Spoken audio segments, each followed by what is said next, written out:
ഇന്നും നമുക്കൊരുമിച്ച് കർത്താവിനനുസരിച്ച് കൂടി വരുവാൻ തക്കണം കർത്താവ് തന്ന ഈ വിലപ്പെട്ട സമയത്തെ ഞാൻ നന്ദിയോടെ ദിവസത്തിൽ ഓർക്കുന്നു. പ്രിയമുള്ളവരെ, ദൈവവചനത്തിന്റെ അടിസ്ഥാനപരമായ ചില കാര്യങ്ങൾ നമ്മൾ ഗ്രഹിച്ചിട്ടുണ്ടെങ്കിൽ ബാക്കി കാര്യങ്ങൾ മനസ്സിലാക്കാൻ വളരെ എളുപ്പമായിരിക്കും. അടിസ്ഥാനപരമായ കാര്യങ്ങൾ ഗ്രഹിക്കാതെ പോകുന്നതുകൊണ്ടാണ് പലപ്പോഴും നമുക്ക് മറ്റു വിഷയങ്ങളെ സംബന്ധിച്ച് സംശയങ്ങൾ ഉണ്ടാകുന്നത്. നാം ദൈവവചനം പരിശോധിച്ചാൽ അനാദിയിലെ ദൈവനിർണയം നിവർത്തിക്കപ്പെടുന്നതിന്റെ ചിത്രമാണ് നമുക്ക് ബൈബിളിൽ മൊത്തത്തിൽ കാണാൻ കഴിയുന്നത്. എന്നാൽ അത് ഏദനിലെ മനുഷ്യന്റെ സൃഷ്ടിപ്പും പാപവും കൊണ്ടാണ് ഉൽപ്പത്തി പുസ്തകം തുടങ്ങുന്നതെങ്കിലും ദൈവവചനം മുഴുവനായിട്ട് നമ്മൾ എടുക്കുമ്പോൾ അനാദിയിൽ ഉണ്ടായ ഒരു ദൈവനിർണയത്തിന്റെ നിവൃത്തീകരണമാണ് ഇതെന്ന് നമുക്ക് മനസ്സിലാക്കാൻ കഴിയും. എന്താണ് ഈ അനാദി നിർണയം എന്നുള്ളത് ഞാൻ ഇന്ന് രാത്രി നിങ്ങളുടെ മുമ്പിൽ ചുരുക്കമായി പറയാനായിട്ട് ആഗ്രഹിക്കുകയാണ്. സ്തോത്രങ്ങളെ ശ്രദ്ധിക്കണേ. അതിന്റെ വാക്യം നമ്മൾ കഴിഞ്ഞ ദിവസം വായിച്ചു. എഫേസ്യ ലേഖനം 3-ാം അധ്യായത്തിന്റെ 9 മുതൽ 11 വരെയുള്ള വാക്യങ്ങൾ നമ്മൾ വായിക്കുകയുണ്ടായി. നമ്മൾ ആ ഭാഗം വായിക്കുമ്പോൾ അനാദിയിലുള്ള ദൈവനിർണയം യേശു ക്രിസ്തുവിൽ നിവർത്തിച്ചു, അത് സഭയിൽ വെളിപ്പെട്ടിരിക്കുന്നു നമുക്ക് കാണാം. അനാദിയിലെ നിർണയത്തിന്റെ നിവൃത്തീകരണത്തിനായിട്ടാണ് യേശു ക്രിസ്തു ഇവിടെ വന്നത്. സ്തോത്രം. അനാദി എന്ന് പറഞ്ഞാൽ എന്താണ്? അനാദി എന്ന് പറഞ്ഞാൽ എന്താണ്? ഉൽപ്പത്തി പുസ്തകം 1-ാം അധ്യായം 1-ാം വാക്യം നമ്മൾ വായിക്കുമ്പോൾ ആദിയിൽ ദൈവം ആകാശവും ഭൂമിയും സൃഷ്ടിച്ചു. അവിടെ പറയുന്ന ആകാശം എന്ന് പറയുമ്പോൾ നമ്മൾ വെളിയിലോട്ട് ഇറങ്ങി മുകളിലോട്ട് നോക്കുമ്പോൾ നക്ഷത്രങ്ങൾ കണ്ണു ചിമ്മി നിൽക്കുന്ന നീലവിരിപ്പല്ല. 1-ാം ദിവസത്തെ സൃഷ്ടിപ്പ് അല്ലെങ്കിൽ ആദിയിലെ സൃഷ്ടിപ്പ് അതല്ല. ആദിയിലെ സൃഷ്ടിപ്പ് സ്വർഗമാണ്. ആദിയിൽ ദൈവം ആകാശവും ഭൂമിയും സൃഷ്ടിച്ചു എന്ന് പറയുമ്പോൾ സ്വർഗവും ഭൂമിയും ഒരുമിച്ച് സൃഷ്ടിച്ചു എന്നാണ് നമുക്ക് മനസ്സിലാക്കേണ്ടത്. തൊട്ട് താഴെ അതിന്റെ വിശദീകരണങ്ങൾ കൊടുത്തിട്ടുണ്ട്. 2-ാം ദിവസമാണ് നമ്മൾ മുകളിലോട്ട് നോക്കുമ്പോൾ കാണുന്ന ഈ നക്ഷത്രങ്ങൾ കണ്ണു ചിമ്മി നിൽക്കുന്ന ഈ നീല വിരിപ്പ് സൃഷ്ടിച്ചത്. വെള്ളത്തിനും മധ്യ ഒരു വിധാനം ഉണ്ടാകട്ടെ എന്നും ദൈവം കൽപ്പിച്ചു. വിധാനമുണ്ടായി. ആ വിധാനത്തിന് ദൈവം ആകാശമെന്ന് പേരിട്ടു എന്ന് നമുക്ക് കാണാൻ കഴിയും. അതുപോലെ ആദിയിലെ സൃഷ്ടിപ്പ് സ്വർഗമാണ്. സ്വർഗവും ഭൂമിയും ഒരുമിച്ചാണ് സൃഷ്ടിച്ചത്. ആ പോയിന്റിന് ആദി എന്ന് വേദപുസ്തകം പറയും. അതിനും മുമ്പുള്ള സമയമാണ് അനാദി. അനാദി 90-ാം സങ്കീർത്തനത്തിൽ അതിനെക്കുറിച്ച് പറഞ്ഞിട്ടുണ്ട്. കർത്താവേ, നീ തലമുറ തലമുറയായി ഞങ്ങളുടെ സങ്കേതമാകുന്നു. പർവ്വതങ്ങൾ ഉണ്ടായതിനും നീ ഭൂമിയെയും ഭൂമണ്ഡലത്തെയും നിർമ്മിച്ചതിനും മുമ്പേ നീ അനാദിയായും ശാശ്വതമായും ദൈവമാകുന്നു. സ്തോത്രം. അപ്പോൾ ദൈവം അനാദി മുതൽ ശാശ്വതമായി ദൈവമായിരിക്കുന്നവനാണ്. സ്തോത്രം. അപ്പോൾ ആദിയിൽ സ്വർഗവും ഭൂമിയും സൃഷ്ടിച്ചു. അപ്പൊ സ്വർഗമോ ഭൂമിയോ പർവ്വതങ്ങളോ എന്തെങ്കിലും ഇവിടെ സൃഷ്ടിക്കുന്നതിന് മുമ്പുള്ള ആ സമയത്തെയാണ് അനാദി എന്ന് പറഞ്ഞിരിക്കുന്നത് നമുക്ക് വ്യക്തമായി. സ്തോത്രം. ആ അനാദിയിൽ സ്വർഗവുമില്ല, ഭൂമിയുമില്ല, ദൂതന്മാരുമില്ല, വേറെ ഒന്നുമില്ല, വേറെ ആരുമില്ല. ദൈവം മാത്രമേ ഉള്ളൂ. ദൈവം മാത്രമേ ഉള്ളൂ. സകലത്തിനും മൂല കാരണമായവൻ. സ്തോത്രം. ദൈവം മാത്രമുള്ള കഴിഞ്ഞകാല നിത്യത അല്ലെങ്കിൽ അനാദി. സ്തോത്രം. ഈ അനാദിയിൽ ഇന്ന് വേദപുസ്തകം നമ്മുടെ മുമ്പിൽ വെളിപ്പെടുത്തുന്ന അതേ സ്വഭാവത്തിലാണ് ദൈവം അനാദിയിലും. കാരണം ദൈവത്തിന് മാറ്റം ഇല്ല. ദൈവത്തിനൊരു മാറ്റവുമില്ലല്ലോ. അപ്പൊ മാറ്റമില്ലാത്ത ദൈവം ഇന്ന് ദൈവത്തിന്റെ പ്രകൃതത്തെ സംബന്ധിച്ച് ദൈവവചനം എന്ത് വെളിപ്പെടുത്തുന്നോ അതേ പ്രകൃതമുള്ളവനാണ് അനാദിയിലും. സ്തോത്രം. ഇന്ന് ദൈവത്തിന്റെ പ്രകൃതം എന്താണെന്നും ദൈവ സ്വഭാവം എന്താണെന്നും ദൈവത്തിന് വെളിപ്പെടുത്തുന്നതിനെ സംബന്ധിച്ച് ചുരുക്കമായി ഞാൻ കഴിഞ്ഞ ക്ലാസ്സിൽ നിന്നോട് പറയുകയുണ്ടായി. ഇന്ന് ദൈവത്തിന് മനുഷ്യനുമായുള്ള കൂട്ടായ്മയ്ക്ക് താല്പര്യമുണ്ട്. ഓർക്കുന്നുണ്ടെന്ന് വിശ്വസിക്കട്ടെ. സ്തോത്രം. മനുഷ്യനുമായുള്ള കൂട്ടായ്മയ്ക്ക് ദൈവത്തിന് താല്പര്യമുണ്ട്. സ്തോത്രം. അവന്റെ പ്രമോദം മനുഷ്യപുത്രന്മാരോടുകൂടെ ആയിരുന്നു. സ്തോത്രം. ഇവിടെ ഇനി അല്പം കൂടി പുറകോട്ട് പോയി പറയേണ്ടി വരും എന്ന് നിങ്ങളെന്നെ ശ്രദ്ധിക്കണേ.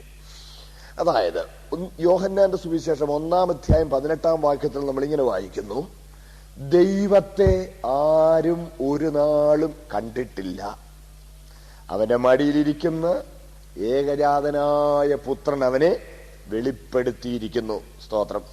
ദൈവത്തെ വെളിപ്പെടുത്താനാണ് യേശു ക്രിസ്തു ഇവിടെ വന്നത്. അദൃശ്യനായ ദൈവത്തിന്റെ വെളിപ്പാടാണ് നമുക്ക് യേശു ക്രിസ്തുവിൽ പ്രാപിക്കാൻ കഴിയുന്നത്. സ്തോത്രം. അദൃശ്യനായ ദൈവത്തിന്റെ ദൃശ്യമായ വെളിപ്പാടാണ് യേശു ക്രിസ്തു.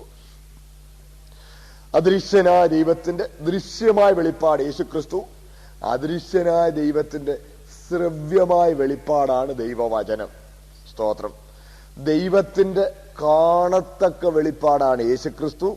ദൈവത്തിന്റെ കേൾക്കത്തക്ക വെളിപ്പാടാണ് ദൈവവചനം. സ്തോത്രം. അതുകൊണ്ടാണ് വചനം ജഡമെടുത്തവനാണ് കർത്താവെന്ന് പറഞ്ഞിരിക്കുന്നത്. സ്തോത്രം. അപ്പോൾ വചനം എന്ത് പറയുന്നുവോ ആ പറയുന്ന സത്യങ്ങളുടെ എല്ലാം മൂർത്തീകരിക്കപ്പെട്ട ആളത്വമാണ് യേശുക്രിസ്തു.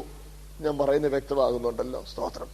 വചനം ദൈവത്തെക്കുറിച്ച് എന്തൊക്കെ പറയുന്നുവോ, എന്തൊക്കെ പറഞ്ഞ് നമുക്ക് കേൾക്കാൻ കഴിയുന്നുവോ, അങ്ങനെ വചനത്തിൽ ദൈവത്തെക്കുറിച്ച് പറഞ്ഞു കേൾക്കുന്നത് മുഴുവൻ, സ്തോത്രം, ആളത്വമായി കാണത്തക്കതായി യേശു ക്രിസ്തുവിൽ വെളിപ്പെട്ടിരിക്കുക. അതാണ് വചനം ജഡമെടുത്തവനാണ് കർത്താവെന്ന് പറയുന്നത്. സ്തോത്രം. ആദിയിൽ വചനമുണ്ടായിരുന്നു, വചനം ദൈവത്തോടുകൂടെയായിരുന്നു, വചനം ദൈവമായിരുന്നു. സ്തോത്രം. വചനം ജഡമെടുത്ത് കൃപയും സത്യവും നിറഞ്ഞവനായി നമ്മുടെ ഇടയിൽ പാർത്തു. സ്തോത്രം. അപ്പോൾ നോക്കണേ, അദൃശ്യനായ ദൈവത്തിന്റെ ദൃശ്യമായ വെളിപ്പാടാണ് യേശുക്രിസ്തു. ശ്രവ്യമായ വെളിപ്പാടാണ് ദൈവ തിരുവെഴുത്ത്. അപ്പോൾ ദൃശ്യമായ വെളിപ്പാടായ യേശുക്രിസ്തു, കാണപ്പെടാത്ത ദൈവത്തിന്റെ കാണത്തക്ക വെളിപ്പാടായ കർത്താവ്, ദൈവ സ്വഭാവം കർത്താവ് തന്നെ ശുശ്രൂഷ കാലയളവിൽ ഇവിടെ വെളിപ്പെടുത്തി. ശുശ്രൂഷ കാലയളവിൽ ദൈവത്തിന്റെ സ്വഭാവം, ദൈവത്തിന്റെ പ്രകൃതം യേശുക്രിസ്തു ഇവിടെ വെളിപ്പെടുത്തിയ കൂട്ടത്തിൽ കർത്താവ് യെരൂശലേം നഗരത്തെ നോക്കി കരഞ്ഞു എന്ന് തിരുവെഴുത്ത് പറയുന്നു. ലൂക്കോസ് സുവിശേഷം 19-ാം അധ്യായം 41-ാമത്തെ വാക്യം ഒന്ന് വായിച്ചാട്ട്. ലൂക്കോസ് 19:41. അവൻ നഗരത്തിന് സമീപിച്ചപ്പോൾ അതിനെ കണ്ടു, അതിനെക്കുറിച്ച് കരഞ്ഞു. ഈ നാളിൽ നിന്റെ സമാധാനത്താനുള്ളത് മതി. നോക്കണേ, കർത്താവ് യെരൂശലേം നഗരത്തെ നോക്കി, നഗരത്തെ കണ്ടുകൊണ്ട് കരയുകയാണ്. യെരൂശലേം നഗരം അപ്പോൾ പെസഹ ഉത്സവ തിമിർപ്പിലാണ്. ലോകത്തിന്റെ നാനാഭാഗത്തും ചിതറിപ്പാർക്കുന്ന യഹൂദന്മാർ യെരൂശലേമിൽ വന്നുകൂടിയിട്ടുണ്ട് പെസഹ ഉത്സവത്തിന് വേണ്ടി. നമ്മൾ പ്രവർത്തികളുടെ പുസ്തകം 2-ാം അധ്യായത്തിൽ വായിക്കുമ്പോൾ ഏതാണ്ട് 15 ഭാഷക്കാരുടെ ലിസ്റ്റ് അവിടെ കാണാൻ കഴിയും.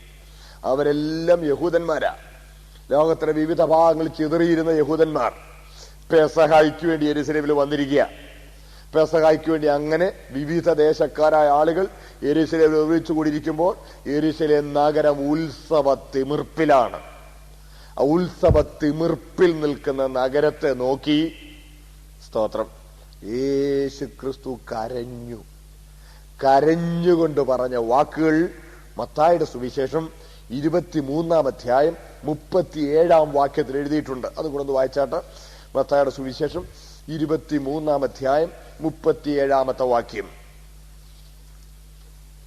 മത്തായി 23-ന്റെ 30.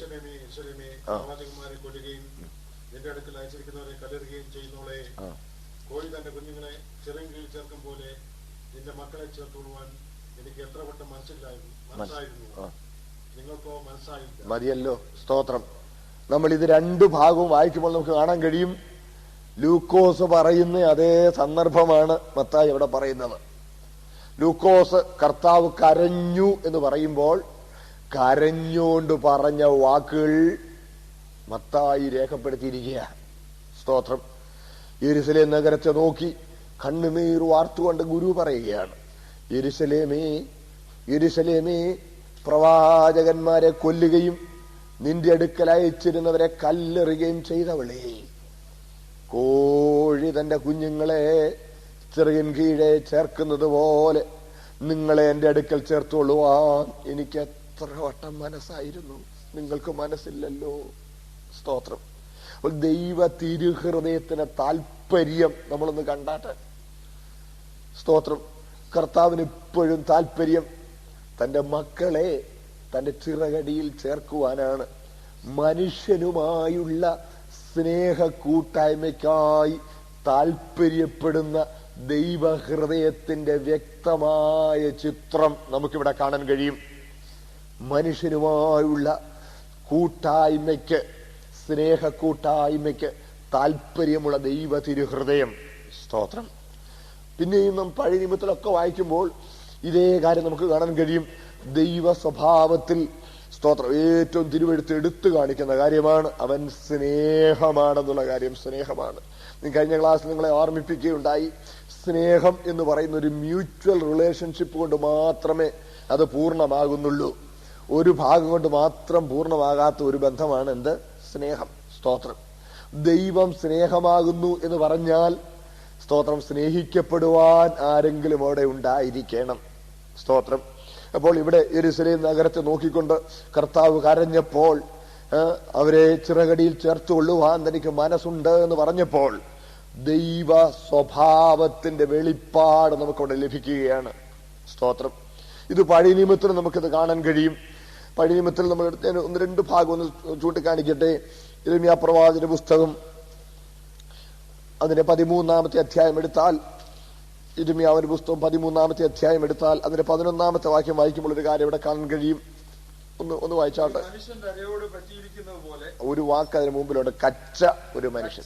മനുഷ്യന്റെ അരയോട് പറ്റിയിരിക്കുന്നത് പോലെ ഞാൻ ഇസ്രായേൽ ഗ്രഹത്തെ മുഴുവനും യഹൂദ ഗ്രഹത്തെ മുഴുവനും എനിക്ക് ജനവും കീർത്തിയും പ്രശംസയും അലങ്കാരവും ആകേണ്ടതിന് എന്നോട് പറ്റിയിരിക്കുമാറാക്കി. വായിച്ചോളൂ. അവർക്കോ അനുസരിപ്പാൻ മനസ്സായില്ല എന്ന് യഹോവയുടെ അരുളപ്പാട്. കേട്ടോ, കച്ച ഒരു മനുഷ്യന്റെ അരയോട് പറ്റിയിരിക്കുന്നത് പോലെ. ഞാൻ അല്പം ഇവിടെ ഒന്ന് വിശദീകരിക്കേണ്ടതുകൊണ്ട് എനിക്കറിയാം. പ്രവാചകന്മാർ ചെയ്യുന്നത് കാര്യങ്ങൾ വിശദീകരിച്ചു കൊടുക്കുന്ന ശുശ്രൂഷയാണ്.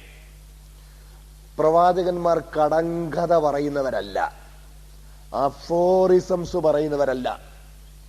പ്രവാചകന്റെ ശുശ്രൂഷ കാര്യങ്ങൾ വ്യക്തമാക്കി കൊടുക്കുന്നതാണ്. ഇന്ന് നമ്മൾ അങ്ങനല്ല പലപ്പോഴും കണ്ടുവരുന്നു എന്നുള്ളത് ദുഃഖസത്യമാണ്. അങ്ങനല്ല. പ്രവാചക ശുശ്രൂഷ കാര്യങ്ങൾ വ്യക്തമാക്കി കൊടുക്കുകയാണ്.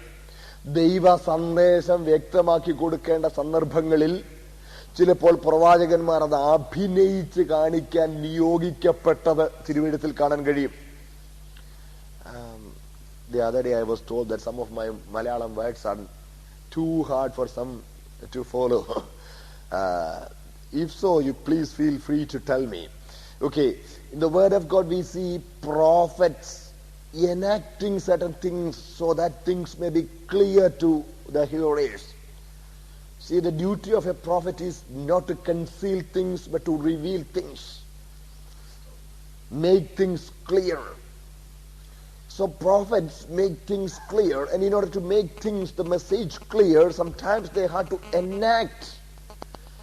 And here in prophet Jeremiah, we see in this particular chapter 13, prophet Jeremiah being asked by God to go and get a belt and gird it around his loins.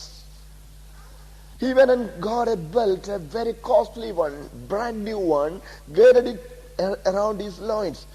പ്രവാചകനോട് കർത്താവ് ദൈവം പറയുകയാണ്, നീ ചെന്ന് ഒരു കച്ച വാങ്ങി, ചണനൂൽ കച്ച വാങ്ങി നിന്റെ അരയ്ക്ക് കെട്ടാൻ പറഞ്ഞു. He went and got that belt and girded it around his loins. അരയ്ക്ക് കിട്ടി. അത് കഴിഞ്ഞപ്പോൾ കർത്താവിനോട് പറഞ്ഞു, ഗോ ചെല്ല് ഫ്രാത്ത് നദിക്കരികെ ചെല്ലാൻ. Go to river Euphrates and dig a hole in a cave there. Bury it there. ചെന്ന് ഒരു ഫ്രാത്ത് നദിക്കരികെ ചെന്നിട്ട് ഒരു ഗുഹയ്ക്കകത്ത് അത് കുഴിച്ചു വെക്കാൻ പറഞ്ഞു.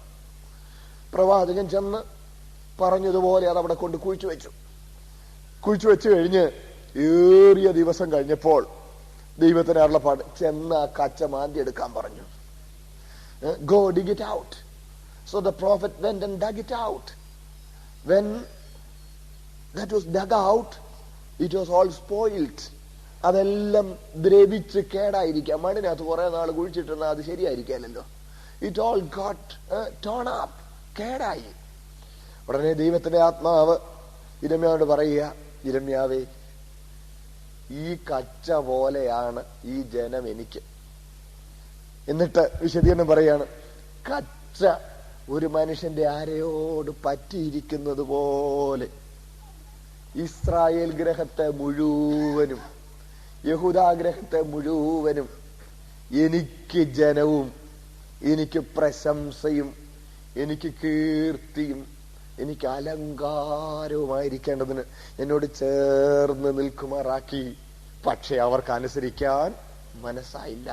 Matthew 23:37 also we see the same thing. അവർക്ക് മനസ്സായില്ല. നിങ്ങൾക്ക് മനസ്സില്ലല്ലോ.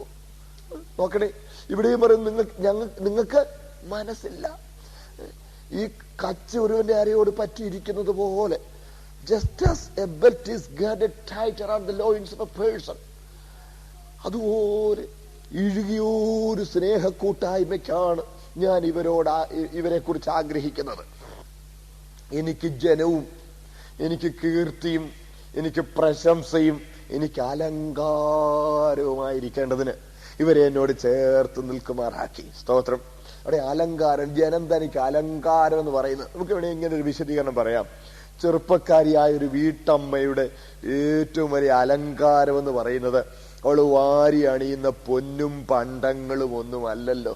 It's not the costly gold ornaments that she is wearing, nor is the glittering costly silken saree that she is wearing that is the greatest decoration to her. അവളുടെ ഏറ്റവും വലിയ അലങ്കാരം എന്ന് പറയുന്നത് അവള് വാരി അണിയുന്ന പട്ടും പുടവയും ഒന്നുമല്ല. ഒരു ചെറുപ്പക്കാരിയായ ഒരു വീട്ടമ്മയുടെ ഏറ്റവും വലിയ അലങ്കാരം എന്ന് പറയുന്ന ഒരു കൈക്കുഞ്ഞ, അല്ലേ? കൈക്കുഞ്ഞ്, ഹെൽത്തി ലിറ്റിൽ ചൈൽഡ്. ആ കൊച്ചു കുഞ്ഞിനെ തന്റെ മാറോട് ചേർത്ത് പിടിച്ച്, ആ സന്തോഷമുള്ള ആ കുഞ്ഞിനെ, ആരോഗ്യമുള്ള ആ കുഞ്ഞിനെ തന്റെ മാറോട് ചേർത്ത് പിടിച്ചിട്ട് അമ്മ അഭിമാനത്തോടെ ലോകത്തെ നോക്കുകയാണ്.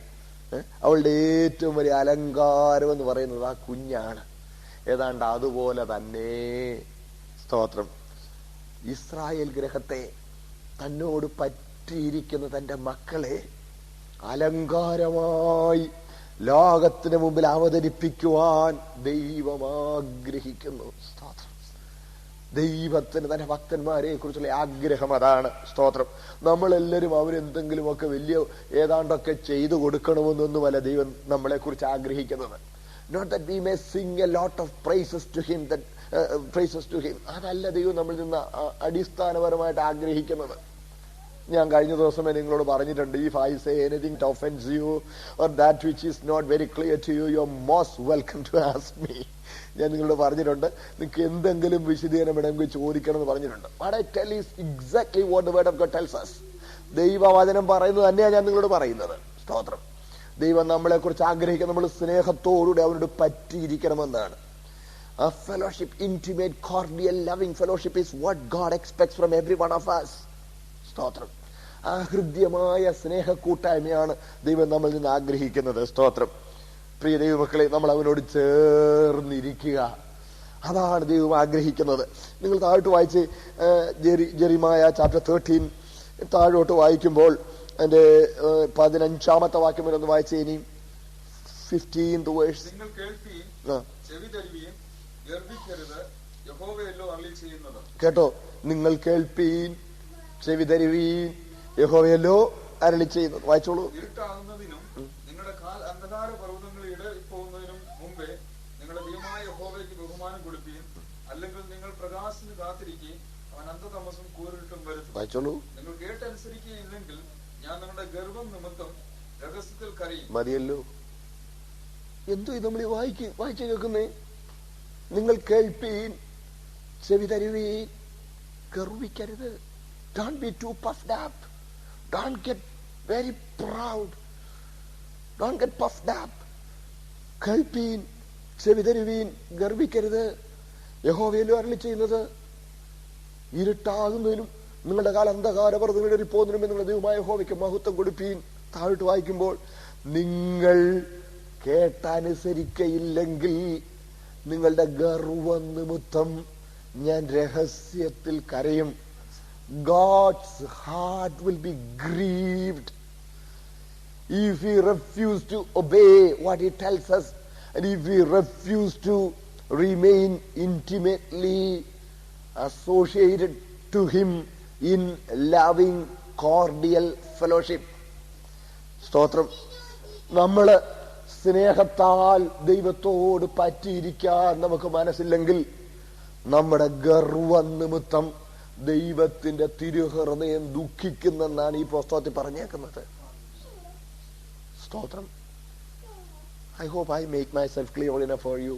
ഞാൻ പറയുന്നത് നിങ്ങൾക്ക് വ്യക്തമാണെന്ന് വിശ്വസിക്കട്ടെ. സ്തോത്രം. നമ്മൾ പലപ്പോഴും ദൈവവചനം എന്തോ പറയുന്നു നമ്മൾ ശ്രദ്ധിക്കാറില്ല. നമ്മൾ നമ്മുടേതായ കുറെ കാര്യങ്ങളിൽ നമ്മളിങ്ങനെ അങ്ങ് പോവുകയാണ്. നമ്മൾ പലപ്പോഴും വിചാരിക്കുന്നത് നമ്മൾ എന്തെങ്കിലുമൊക്കെ ഒത്തിരി പാട്ട് പാടുകയും സ്തോത്രം പറയുകയും പ്രാർത്ഥിക്കുകയും പിന്നെ എന്തൊക്കെയാ വേണമെങ്കിൽ ദൈവത്തിന് ഒത്തിരി പുകഴ്ച കൊടുക്കുകയും സ്തോത്ര വഴിപാട് കൊടുക്കുകയും ഒക്കെ ചെയ്യുമ്പോൾ ഗാഡ് ഈസ് പ്ലീസ്ഡ് എന്നാണ്. അതൊക്കെ വേണം, അതൊന്നും വേണ്ടെന്നല്ല. പക്ഷെ ഏറ്റവും അധികം ദൈവം നമ്മളിൽ നിന്ന് ആഗ്രഹിക്കുന്നത് അവർ cordial, warm, intimate, loving fellowship. സ്തോത്രം. അതാണ് ദൈവം നമ്മളിൽ നിന്ന് ആഗ്രഹിക്കുന്നത്. സ്തോത്രം. പിന്നെ ഞാൻ നിങ്ങളെ ചില വാക്യങ്ങളൊന്ന് കാണിച്ചു തരാം. What did you please turn to prophet Hosea? ഹോശയുടെ പ്രവചനം ഒന്ന് എടുത്താട്ട്. ഹോശയുടെ പ്രവചനം വായിച്ചാൽ അവിടെയും നമുക്ക് ഇതേ കാര്യങ്ങൾ പരിശുദ്ധാത്മാവ് പ്രവാചകന്മാർ കൂടി വെളിപ്പെടുത്തിയിരിക്കുന്ന കാണാൻ കഴിയും. അതിന്റെ 11-ാമത്തെ അധ്യായം 4-ാമത്തെ വാക്യം ഒന്ന് വായിച്ചേ. ഹോശിയ ചാപ്റ്റർ 11 വേഴ്സ് 44. മനുഷ്യഭാഷകൾ കൊണ്ട് സ്നേഹബന്ധനങ്ങൾ കൊണ്ടും തന്നെ ഞാൻ അവരെ വലിച്ചു. കേട്ടോ, മനുഷ്യപാശങ്ങൾ കൊണ്ട് സ്നേഹബന്ധനങ്ങൾ കൊണ്ട് ഞാൻ അവരെ വലിച്ചു. മതിയല്ലോ. അതിന്റെ 5-ാം വാക്യത്തിന്റെ 2-ാം ഭാഗം കൂടെ വായിച്ചതായിട്ട് വായിക്കും. ഞാൻ അവൻ മിസ്രയീം ദേശത്തേക്ക് മടങ്ങിപ്പോകയില്ല, എന്നാൽ മടങ്ങി വരുവാൻ അവർക്ക് മനസ്സിലായിക്കൊണ്ട് അശൂരൻ അവന്റെ രാജാവാകും. കേട്ടോ, മടങ്ങി വരുവാൻ അവർക്ക് മനസ്സിൽ. നമ്മൾ ഈ വായിക്കുന്നിടത്തെല്ലാം കാണുന്നത് മനസ്സില്ലാത്ത ഒരു മനുഷ്യനെ കണ്ട്, മനസ്സില്ലാത്ത തന്റെ മക്കളെ കണ്ട് മനസ്സുരുകുന്നൊരു ദൈവത്തെയാ അല്ലേ? സ്തോത്രം. പ്രിയരെ, അതിന് താഴ്ത്തു വായിച്ചേ. ഇനി അതിന്റെ 8-ാമത്തെ വാക്യം വായിച്ചേ. എഫ്രയീമേ ഞാൻ നിന്നെ എങ്ങനെ വിട്ടുകൊടുക്കും? ഇസ്രായേലെ ഞാൻ നിന്നെ എങ്ങനെ ഏൽപ്പിച്ചു കൊടുക്കും? ഞാൻ നിന്നെ എങ്ങനെ അദ്മയെ പോലെയാക്കും? ഞാൻ നിന്നെ എങ്ങനെ സെബോയോമിനെ പോലെയാക്കി തീർക്കും? എന്റെ ഹൃദയം എന്റെ ഉള്ളിൽ മറിഞ്ഞുകൊള്ളുന്നു, എന്റെ അയ്യോഭാവമൊക്കെയും ജ്വലിക്കുന്നു. കേട്ടോ, എന്റെ ഹൃദയം എന്റെ ഉള്ളിൽ മറിഞ്ഞുകൊള്ളുന്നു. കർത്താവ് പറയും, എഫ്രയീമേ ഞാൻ നിന്നെ എങ്ങനെ വിട്ടുകൊടുക്കും? ഇസ്രായേലെ ഞാൻ നിങ്ങളെ എങ്ങനെ ഏൽപ്പിച്ചു കൊടുക്കും? ഞാൻ നിങ്ങളെ എങ്ങനെ ആത്മയെ പോലെയും സെബോയീമിനെ പോലെയും ആക്കി തീർക്കും? ആത്മാ, സെബോയീം എന്നിവ സോദോം ഗോമോറയുടെ അടുത്തുണ്ടായിരുന്ന മറ്റ് ചെറിയ 2 പട്ടണങ്ങളായിരുന്നു. ആത്മാ, സെബോയീം എന്നിവ. ആ പട്ടണങ്ങൾ സോദോം ഗോമോറായിൽ ആകാശത്ത് നിന്ന് തീയും ഗന്ധവും വർഷിച്ച് നശിച്ചു പോയപ്പോൾ ആ പട്ടണങ്ങളും ചുട്ടുകളഞ്ഞു. ഞാൻ നിങ്ങളെ എങ്ങനെ ആത്മയെ പോലെയും സെബോയീമിനെ പോലെയും ഞാൻ നിങ്ങളെ എങ്ങനെ നശിപ്പിച്ചു കളയും? സ്തോത്രം. ഞാൻ നിങ്ങളെ എങ്ങനെ വിട്ടുകളയും? ഞാൻ നിങ്ങളെ എങ്ങനെ തള്ളിക്കളയും? എന്റെ ഹൃദയം എന്റെ ഉള്ളിൽ മറിഞ്ഞുകൊള്ളുന്നു, എന്റെ അയ്യോഭാവം ജ്വലിക്കുന്നു. സ്തോത്രം. നോക്കണേ, ഞാൻ എന്റെ ഉഗ്രകോപം നടത്തുകയില്ല. സ്തോത്രം. നോക്കണേ, ദൈവത്തോടുള്ള മനുഷ്യനോടുള്ള ദൈവത്തിന്റെ ഹൃദയനില. സ്തോത്രം. മനുഷ്യനോടുള്ള സ്നേഹ കൂട്ടായ്മയ്ക്ക് വേണ്ടി ആഗ്രഹിക്കുന്ന ദൈവ ഹൃദയത്തിന്റെ ചിത്രം നമുക്ക് ഈ ഭാഗങ്ങളിലെല്ലാം വ്യക്തമായി കാണാൻ കഴിയുന്നുണ്ട്. സ്തോത്രം. എന്റെ സഹോദരങ്ങളെ, നമ്മൾ വിചാരിക്കരുത് നമ്മൾ എന്തെങ്കിലുമൊക്കെ ചെയ്യുന്നതുകൊണ്ട് ദൈവം അങ്ങ് പ്രസാദിക്കുന്നല്ല. God is pleased in nothing less than our cordial loving relationship. സ്തോത്രം. ഈ വാക്യം ഇവിടെ ഒന്ന് വായിച്ചേക്കണേ. Isaiah chapter 62 verse 5, the second part. യെശയ്യാവിന്റെ പുസ്തകം 62-ാം അധ്യായം 5-ാം വാക്യത്തിന്റെ 2-ാം ഭാഗം വായിച്ചാട്ട്. മണവാളൻ മണവാട്ടിയിൽ സന്തോഷിക്കുന്നത് പോലെ നിന്റെ ദൈവം നിന്നിൽ സന്തോഷിക്കും. കണ്ടോ? 62-ന്റെ 5-ാം വാക്യം 2-ാം ഭാഗം. മണവാളൻ, കേട്ടോ, മണവാളൻ മണവാട്ടിയിൽ സന്തോഷിക്കുന്നത് പോലെ നിന്റെ ദൈവം നിന്നിൽ സന്തോഷിക്കും. സ്തോത്രം. ഒരു മണവാളൻ മണവാട്ടിയിൽ സന്തോഷിക്കുന്നത് അവളുടെ സ്നേഹത്തിലാണ്. സ്തോത്രം, സ്തോത്രം. അതുപോലെ ദൈവം നിന്നിൽ സന്തോഷിക്കും. സ്തോത്രം. നോക്കണേ, ഇപ്പോൾ ദൈവവചനം ദൈവഹൃദയത്തിന്റെ ചിത്രം നമുക്ക് തരുന്നത് നിങ്ങൾ ശ്രദ്ധിക്കുക. അവൻ സ്നേഹമാണ്. അവൻ സ്നേഹ കൂട്ടായ്മയ്ക്കായി താല്പര്യപ്പെടുന്നവനാണ്. സ്തോത്രം. മനുഷ്യരോടുള്ള ദൈവത്തിന്റെ ബന്ധം അതാണ്. ഹൃദയപൂർവമുള്ള ഇഴുകിയ സ്നേഹ കൂട്ടായ്മ. Price the lord. സ്തോത്രം. ഇന്ന് ദൈവം അത് ആഗ്രഹിക്കുന്നു എങ്കിൽ എന്നും ദൈവത്തിന്റെ തിരുഹൃദയത്തിൽ ഈ സ്നേഹ കൂട്ടായ്മയ്ക്കുള്ള താല്പര്യമുണ്ടായിരുന്നു. കാരണം ദൈവത്തിന് മാറ്റമില്ലല്ലോ. സ്തോത്രം. ചില അടിസ്ഥാനപരമായ കാര്യങ്ങൾ നിങ്ങളുടെ ശ്രദ്ധയിലേക്ക് കൊണ്ടുവരാനുള്ള താല്പര്യമുണ്ട്. നിങ്ങൾ എന്നെ കേൾക്കണേ. സ്തോത്രം. ഇന്ന് ദൈവത്തിന്റെ തിരുഹൃദയത്തിന്റെ താല്പര്യം അതാണെങ്കിൽ എന്നും ദൈവഹൃദയത്തിന്റെ താല്പര്യം അതായിരുന്നു. സ്തോത്രം. കാരണം ദൈവത്തിന് മാറ്റം ഇല്ല. അങ്ങനെയാണെങ്കിൽ നിങ്ങൾ എന്റെ കൂടെ, നമ്മളൊക്കെ എല്ലാവർക്കും കൂടി ഒന്നിച്ചാ കഴിഞ്ഞ കാല നിത്യത്തിൽ അനാദിയിലേക്ക് പോകാം. നമ്മൾ ചിന്തിച്ചല്ലോ, അനാദിയെക്കുറിച്ച് ചിന്തിച്ചല്ലോ. അനാദി എന്ന് പറഞ്ഞാൽ ആദിയിൽ ദൈവം സ്വർഗവും ഭൂമിയും ഒരുമിച്ച് സൃഷ്ടിച്ചു. യാതൊന്നെങ്കിലും സൃഷ്ടിക്കുന്നതിന് മുമ്പുള്ള ആ കാലഘട്ടമാണ് അനാദി. സ്തോത്രം. 90-ാം സങ്കീർത്തന വാക്യം നമ്മൾ ഉദ്ധരിച്ചല്ലോ.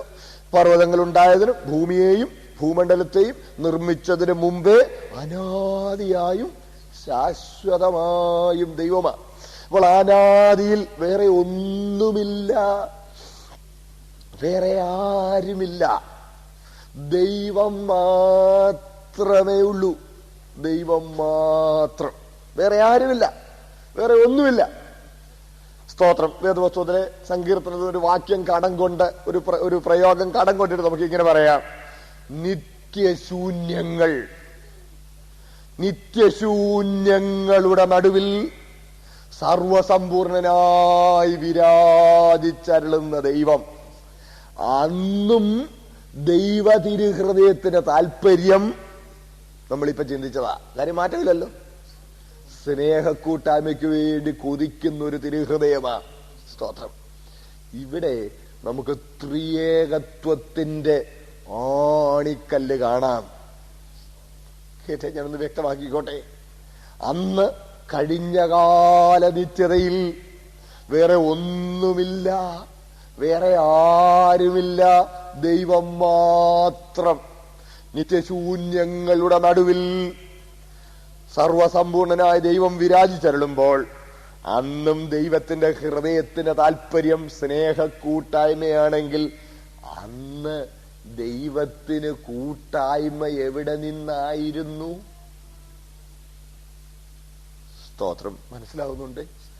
കൂട്ടായ്മയ്ക്ക് കൊതിയുള്ള, കൂട്ടായ്മയ്ക്ക് താല്പര്യമുള്ള, കൂട്ടായ്മ നിഷേധിക്കപ്പെടുമ്പോൾ ദുഃഖമുള്ള ദൈവ തിരുഹൃദയം നമ്മൾ കണ്ടു.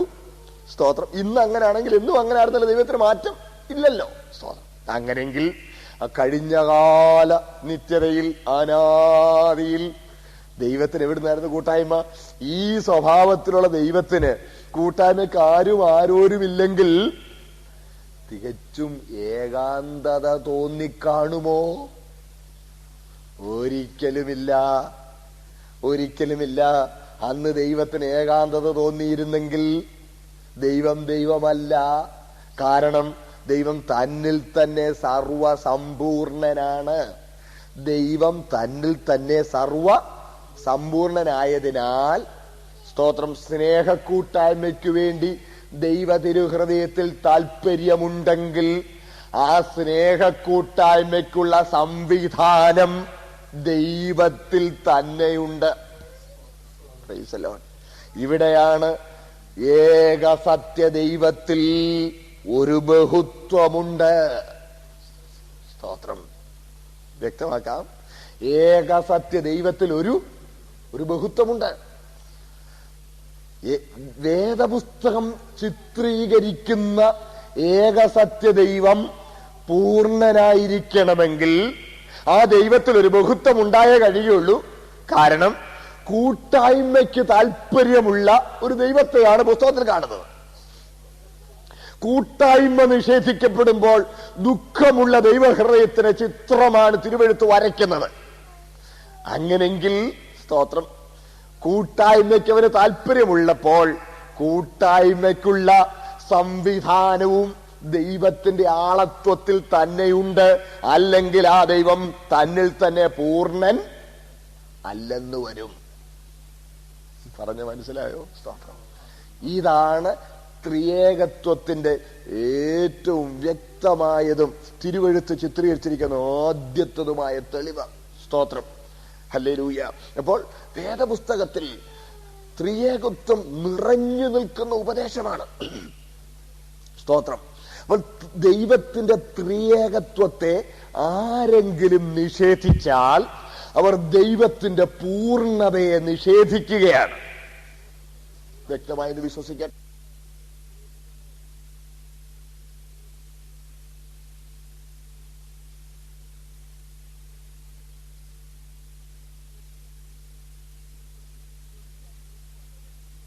ദൈവ തിരുവചനത്തിലെ ദൈവ വെളിപ്പാടും വ്യത്യസ്തമാണ്. ഒന്നുകൂടെ പറയാം. ഇതര മതങ്ങളിൽ കാണുന്ന, മതഗ്രന്ഥങ്ങളിൽ കാണുന്ന ദൈവസങ്കല്പവും, ഞാൻ എന്റെ വാക്കുകൾ സൂക്ഷിച്ചാ പറയുന്നത്, വേദപുസ്തകത്തിൽ കാണുന്ന ദൈവസങ്കല്പവും എന്നല്ല, ദൈവവചനത്തിൽ കാണുന്ന ദൈവ വെളിപ്പാടും. ഒന്ന് ദൈവസങ്കല്പമാണെങ്കിൽ ഇത് ദൈവ വെളിപ്പാടാണ്. ഇത് രണ്ടും വ്യത്യസ്തമാണ്. സ്തോത്രം. ഇതര മതങ്ങളിൽ കാണുന്ന ദൈവസങ്കല്പം എന്ന് പറയുമ്പോൾ പലപ്പോഴും നിർഗുണപരബ്രഹ്മം എന്നൊരു ദൈവമാണ്. എന്താ ഈ നിർഗുണപരബ്രഹ്മം? നിർഗുണപരബ്രഹ്മം എന്ന് പറഞ്ഞാൽ എന്തോ ചെയ്താലും ഒന്നും സ്വാധീനിക്കാത്ത ഒരു ദൈവം. ദൈവത്തെ ഒത്തിരി അങ്ങ് സ്തുതി പാട്, ഒത്തിരി സ്തോത്രം പറ, ഒന്ന് it doesn't affect it, it doesn't affect God. ദൈവത്തെ സ്വാധീനിക്കുന്നില്ല. God is like that. അവിടെ ദേഷ്യം വന്നിട്ട് ഒത്തിരി ചീത്തയൊക്കെ അങ്ങ് വിളിക്കാൻ, അതും ബാധിക്കുന്നില്ല. മാറിയെന്ന് ചീമോട്ട വലിച്ചെറിയ, അതും ബാധിക്കുന്നില്ല. ചില കഴിഞ്ഞപ്പോ നമുക്കങ്ങ് സങ്കടം തോന്നിയിട്ട് ചെന്ന് ചീമോട്ടയൊക്കെ തുടച്ചു കളഞ്ഞേച്ച് പൂമാല മേടിച്ചോണ്ട് വന്നിട്ട് കുമ്പിട്ടു. ഇതൊന്നും ബാധിക്കാത്ത ഒരു നിർഗുണ പരബ്രഹ്മം. ഇതാണ് പല മതങ്ങളിലെയും ദൈവസങ്കല്പം. മനസ്സിലായല്ലോ? വേദപുസ്തകം അങ്ങനല്ല. വേദപുസ്തകം പറയുന്ന ദൈവം, സ്തോത്രം, സ്നേഹമാണ്. അവന് പ്രസാദമുണ്ട്, അവന്റെ ഹൃദയത്തിന് ദുഃഖമുണ്ട്. വേദപുസ്തകം പറയുന്ന കാര്യമാണ്. Price the lord. സ്തോത്രം. ദൈവ തിരുഹൃദയത്തിൽ പ്രസാദമുണ്ട്. അവൻ സ്നേഹമാണ്. അവൻ സ്നേഹിക്കപ്പെടുവാൻ താല്പര്യമുള്ള ദൈവമാണ്. Price the Lord. അങ്ങനെ ഒരു ദൈവം പൂർണ്ണനായിരിക്കണമെങ്കിൽ ആ ദൈവം ത്രിയേകനായിരുന്നേ മതിയാകൂ. Price the lord. സ്തോത്രം. ഹല്ലേലൂയ. എനിക്കറിയാം നിങ്ങൾ ഈ ഒരു നാട്ടിലാ പാർക്കുന്നത്. ഈ നാട്ടിൽ ഇവർക്ക് ഏറ്റവും വലിയ ഒരു ഹിൻഡ്രൻസ്, നമ്മുടെ ഉപദേശത്തിൽ ഏറ്റവും വലിയ ഹിൻഡ്രൻസ് ആയിരിക്കുന്നത് ത്രിയേകത്വമൊക്കെയാണ്. ഇന്ന് ക്രൈസ്തവ സമൂഹത്തിൽ പോലും ത്രിയേകത്വത്തെ നിഷേധിക്കുന്ന ഒത്തിരി പേരെ നമുക്ക് കാണാൻ കഴിയും. ഒത്തിരി പേരൊക്കെ ഇങ്ങനെ അങ്ങ് പോകുന്നുണ്ടെങ്കിലും ത്രിയേകത്വം എന്നൊക്കെ പറയുമോ ആദ്യം എന്നതാന്ന് ആര് കണ്ടു, ഇങ്ങനെയൊക്കെ പറയുന്നവരെ ഞാൻ കണ്ടിട്ടുണ്ട്. അതൊന്നും നമുക്ക് മനസ്സിലാകുന്ന കാര്യമൊന്നും അല്ല. അതാണല്ല, അതിനെക്കുറിച്ചും ചിന്തിക്കാൻ പോയാൽ ഞാൻ നിരീശ്വരനായി പോകൊണ്ട് തള്ളിയേരെ ഇങ്ങനെ പറയുന്നവരെയും ഞാൻ കണ്ടിട്ടുണ്ട്. നിങ്ങൾ അങ്ങനെ ഒരു ചിന്തയോടാണ് ഇരിക്കുന്നതെങ്കിൽ അങ്ങനെ ആകണ്ട. തിരുവെഴുത്ത് നമുക്ക് വ്യക്തമായിട്ട് ഉപദേശം തന്നിരിക്കുകയാണ്. സ്തോത്രം. ഞാൻ ഈ പറഞ്ഞ ഇത്രയും കാര്യം നിങ്ങൾക്ക് വ്യക്തമായെന്ന് ഞാൻ വിശ്വസിക്കട്ടെ. സ്തോത്രം. അപ്പോൾ കഴിഞ്ഞകാല നിത്യതയിൽ അനാദിയിൽ സ്തോത്രം തായ ദൈവം മൂന്നാളത്വങ്ങൾ ഉൾപ്പെട്ട, മൂന്നാളത്വങ്ങളിൽ വെളിപ്പെട്ടിരിക്കുന്ന ഏക സത്യദൈവം, മൂന്നാളത്വങ്ങളിൽ വെളിപ്പെട്ടിരിക്കുന്ന ഏക സത്യദൈവം. ഒരു വ്യക്തിയും 3 വ്യക്തിത്വങ്ങളുമാണ്. സ്തോത്രം. ഏക സത്യദൈവം തന്നിൽ തന്നെ പൂർണ്ണനായി വിരാജിച്ചരുളുകയാണ്. സ്തോത്രം. ഈ മൂന്നാളത്വങ്ങൾ പരസ്പരമുള്ള ഹൃദ്യമായ ഊഷ്മളമായ സ്നേഹ കൂട്ടായ്മയുടെ സർവസമ്പൂർണതയിൽ, in that perfection of the triune Godhead, സ്തോത്രം, God was remaining in eternity past. In that full perfection of the triune Godhead, God was remaining. And in that eternity past, ഇങ്ങനെ തന്നിൽ തന്നെ സർവസമ്പൂർണനായി വിരാജിച്ചരുളുന്ന ദൈവത്തിന്റെ തിരുഹൃദയത്തിൽ ഒരു താല്പര്യമുണ്ടായി, ഒരു പ്രസാദമുണ്ടായി എന്ന് തിരുവെഴുത്ത് പറയുന്നത്. അങ്ങനെ തന്നെ പറയുന്നത് നല്ലത്. താല്പര്യം എന്ന് പറയുന്നത് അത്ര കൃത്യമാവൂല. ആ ദൈവത്തിന്, തിരുഹൃദയത്തിന് ഒരു കാര്യത്തിനൊരു പ്രസാദമുണ്ടായി. It pleased God to make a decree, to form a purpose. സ്തോത്രം. അങ്ങനെ ദൈവത്തിന് തിരുഹൃദയത്തിന് ഒരു കാര്യത്തിന് പ്രസാദമുണ്ടായി. എന്താ പ്രസാദം? തന്നിൽ തന്നെ സർവസമ്പൂർണനായി ആ സ്നേഹാതിരേഖത്തിൽ ഇങ്ങനെ നിൽക്കുന്ന ദൈവം, സ്തോത്രം, ആ സ്നേഹ കൂട്ടായ്മയിലേക്ക് ഒരു സൃഷ്ടിയെ കൂടെ ഉൾപ്പെടുത്തണമെന്ന് സ്വർഗത്തിലെ ദൈവത്തിന്, സ്തോത്രം, പ്രസാദമായി. ഇറ്റ് പ്ലീസ്ഡ് ഗോഡ്, സ്തോത്രം, to include a creation to share the love of God and the fellowship of God. സ്തോത്രം. ത്രിയേകത്വത്തിൽ നിറഞ്ഞു നിന്ന ആ ദൈവസ്നേഹവും ദൈവ കൂട്ടായ്മയും ദൈവത്തോടുകൂടെ പങ്കുവയ്ക്കാൻ ഒരു സൃഷ്ടിയെ, സ്തോത്രം, ഉൾപ്പെടുത്തുവാൻ ദൈവത്തിന് പ്രസാദമായി. ഹല്ലേലൂയ, സ്തോത്രം. അങ്ങനെ ദൈവസ്നേഹം അനുഭവിക്കാൻ ദൈവം തന്റെ സ്വരൂപത്തിലും തന്റെ സാദൃശ്യത്തിലും സൃഷ്ടിച്ച സൃഷ്ടിയാണ് മനുഷ്യൻ. Price the lord. സ്തോത്രം. നമ്മൾ ആരാണെന്ന് നമ്മൾ അറിയണം. നമ്മൾ ആരാണെന്ന് നമ്മൾ അറിയണം. കേൾക്കണേ, ഞാൻ കഴിഞ്ഞ ക്ലാസ്സിൽ പറഞ്ഞു എന്ന് ഓർമ്മിക്കുന്നില്ല. സ്തോത്രം. ഇത് പറയുന്ന കൂട്ടത്തിൽ പറയേണ്ട കാര്യമാണ്. അതായത് ദൂതന്മാരെ ദൈവം തന്നെ സ്തുതിക്കാൻ സൃഷ്ടിച്ചു. ആ ദൂതന്മാർ വീണുപോയപ്പോൾ തൽസ്ഥാനത്തേക്ക് ദൂതന്മാർക്ക് പകരമായി ദൈവം മനുഷ്യന്മാരെ പടച്ചു വിട്ടു എന്ന് ചിന്തിക്കുന്നവരെ ഞാൻ കണ്ടിട്ടുണ്ട്. That is an erroneous assumption. It doesn't have biblical basis. ദൈവവചനം അങ്ങനെ പറയുന്നില്ല. We are not created as a substitute to replace the lost angels. നഷ്ടപ്പെട്ടു പോയ ദൂതന്മാർക്ക് പകരക്കാരായി പടച്ചു വിട്ടവരല്ല മനുഷ്യന്മാര്. സ്തോത്രം. നിങ്ങൾ എന്റെ കൂടെ ഉണ്ടല്ലോ. സ്തോത്രം. നമ്മൾ പകരക്കാരല്ല. We are not substitute. നമ്മൾ സ്റ്റെപ്പിനി ടയർ പോലുള്ളവരല്ല. മെയിൻ ടയർ കേടായപ്പോ സ്റ്റെപ്പിനി എടുത്തിരുന്ന പോലല്ല. We are not like that.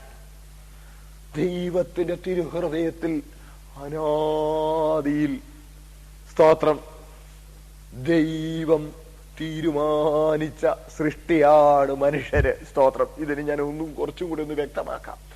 അതുകൊണ്ടാണ് ആ കൂട്ടായ്മയ്ക്കായി ദൈവം മനുഷ്യനെ സൃഷ്ടിച്ചത് കൊണ്ടാണ് ദൈവത്തിന്റെ തന്നെ സ്വരൂപവും ദൈവത്തിന്റെ തന്നെ സാദൃശ്യവും ദൈവം നമുക്ക് തന്നിരിക്കുന്നത്. Praise the lord. സ്തോത്രം. കാരണം കൂട്ടു വേറെ, കൂട്ടായ്മ വേറെ. ഫ്രണ്ട്ഷിപ്പും ഫെലോഷിപ്പും they are different. Friendship is different from fellowship. സ്തോത്രം. ഞാൻ ഒന്ന് വ്യക്തമാക്കി തരാം. ഉദാഹരണം പറയാം, എന്നല്ലേ ശരിയാവുള്ളൂ. a few months back, one of my friends just called me up and they told me, I would like to spend some time with you. നിങ്ങൾ മുഖിച്ചിരി വർത്താനം പറഞ്ഞാൽ കൊള്ളാമെന്നുണ്ട്. അദ്ദേഹമാണെങ്കിൽ സമൂഹത്തിലെ ഒരു വലിയ മനുഷ്യനാണ്. Very highly educated, very highly placed in the society. ഇടയ്ക്കിടയ്ക്ക് പത്രത്തിൽ പടമൊക്കെ വരുന്ന ടൈപ്പ് വലിയൊരു മനുഷ്യനാ.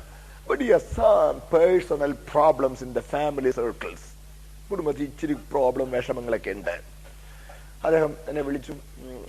അത് ഞാൻ പറഞ്ഞു, ശരിക്കും സന്തോഷം, ശരിയാ സാറേ, നമുക്കൊന്ന് വർത്താനം പറഞ്ഞാൽ കൊള്ളാം, എനിക്കും താല്പര്യമുണ്ട്. ശരി, എപ്പോഴാന്ന് പറഞ്ഞ് ഞാൻ ഡയറി എടുത്ത് നോക്കി.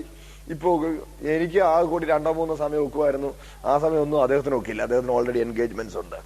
ഉടനെ വിളിച്ചു പറഞ്ഞു, അങ്ങനെ അങ്ങ് നീട്ടിക്കൊണ്ട് പോകാൻ നോക്കില്ല, എനിക്ക് നിങ്ങൾ ഇച്ചിരി വർത്താനം പറഞ്ഞു നോക്കൂ, അത്യാവശ്യമായിട്ട് വർത്താനം പറയണമെന്ന് പറഞ്ഞു.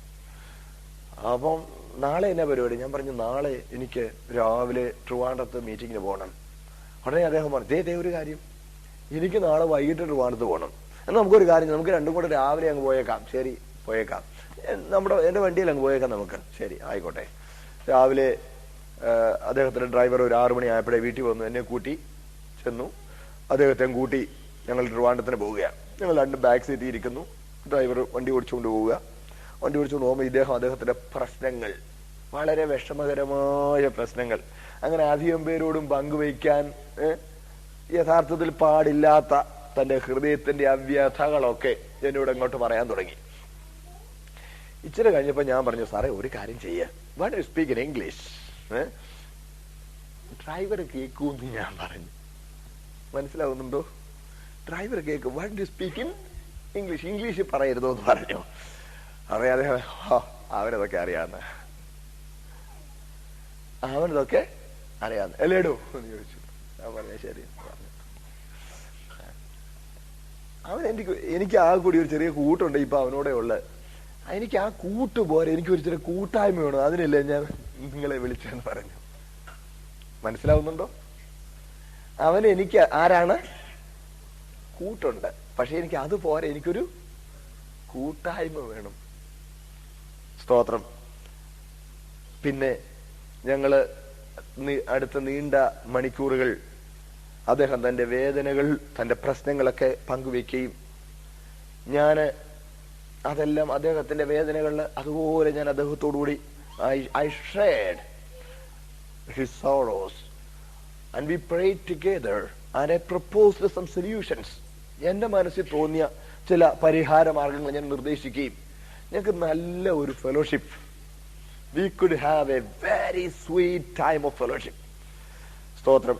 ഞങ്ങൾ ആ കിളിമാരൊക്കെ ചെല്ലുമ്പോൾ എന്റെ ഹൃദയത്തിൽ വലിയൊരു ആശ്വാസവും ഒരു വലിയ സന്തോഷവും ഒക്കെ തോന്നുന്നുണ്ട് എന്ന് പറഞ്ഞു. പിന്നെ രാവിലത്തെ എന്റെ ഞാൻ ശുശ്രൂഷിക്കുന്ന യോഗത്തിൽ അദ്ദേഹം വന്നിരുന്നു. ഭയങ്കര സന്തോഷമായിരുന്നു. ഞാൻ പറയാൻ ആഗ്രഹിച്ചത്, ഫ്രണ്ട്ഷിപ്പ് വേറെ, ഫെലോഷിപ്പ് വേറെ. സ്തോത്രം. ഫ്രണ്ട്ഷിപ്പ് ഉണ്ടായിരിക്കാം, തന്നെക്കാൾ വളരെ വിദ്യാഭ്യാസപരമായിട്ടും മാനസിക വളർച്ചയുടെ നിലയിലും ഒക്കെ മറ്റൊരു തലത്തിൽ നിൽക്കുന്ന ആളിനോട് നമുക്ക് എന്തുണ്ടാകാം? ഫ്രണ്ട്ഷിപ്പ് ഉണ്ടാകാം. പക്ഷെ ഫെലോഷിപ്പ് വേണമെങ്കിൽ മാനസികമായ നിലയിൽ ഏതാണ്ട് ഒരുപോലൊക്കെ ഇരിക്കുന്നവർ നമ്മളിലെ എന്തുണ്ടാവുള്ളൂ? ഫെലോഷിപ്പ് ഉണ്ടാകുള്ളൂ. സ്തോത്രം. ഇങ്ങനൊരു പറഞ്ഞിട്ടുള്ളൂ, birds of the same feather flock together, ഒരേ തൂവൽ പക്ഷികളെ ഒന്നിച്ച് ചേക്കേറുള്ളൂ എന്ന് പറഞ്ഞതുപോലെ. സ്തോത്രം. നോക്കണേ, അപ്പോൾ ദൈവത്തിന് ഫ്രണ്ട്ഷിപ്പ് അല്ല, പിന്നെന്താ വേണ്ടി? ഫെലോഷിപ്പ്. അപ്പൊ ഫെലോഷിപ്പ് വേണമെങ്കിൽ സ്തോത്രം അതേ സ്വരൂപത്തിലും അതേ സാദൃശ്യത്തിലും മനുഷ്യൻ സൃഷ്ടിക്കപ്പെടണം. നിങ്ങൾ എന്റെ കൂടെ ഉണ്ടല്ലോ. അതുകൊണ്ട് തന്നെയാണ് ആ സ്നേഹ കൂട്ടായ്മയ്ക്ക് വേണ്ടിയാണ് ദൈവം മനുഷ്യനെ തന്റെ തന്നെ തിരുസ്വരൂപത്തിലും തിരുസാദൃശ്യത്തിലും സൃഷ്ടിച്ചത്. Price the lord. സ്തോത്രം. ഞാൻ പറയുന്നത് നിങ്ങൾക്ക് മനസ്സിലാവുന്നുണ്ടെന്ന് വിശ്വസിക്കട്ടെ. വേണേ ഒരു ഉദാഹരണം കൂടെ ഞാൻ പറഞ്ഞ് മനസ്സിലാക്കി തരാം, ലളിതമാകാനായിട്ട്. Suppose I have a pet dog at home, and after the meetings in Abu Dhabi, I reach home. When I reach the gates, the dog comes wagging its tail in all love. The master has come back after so many days.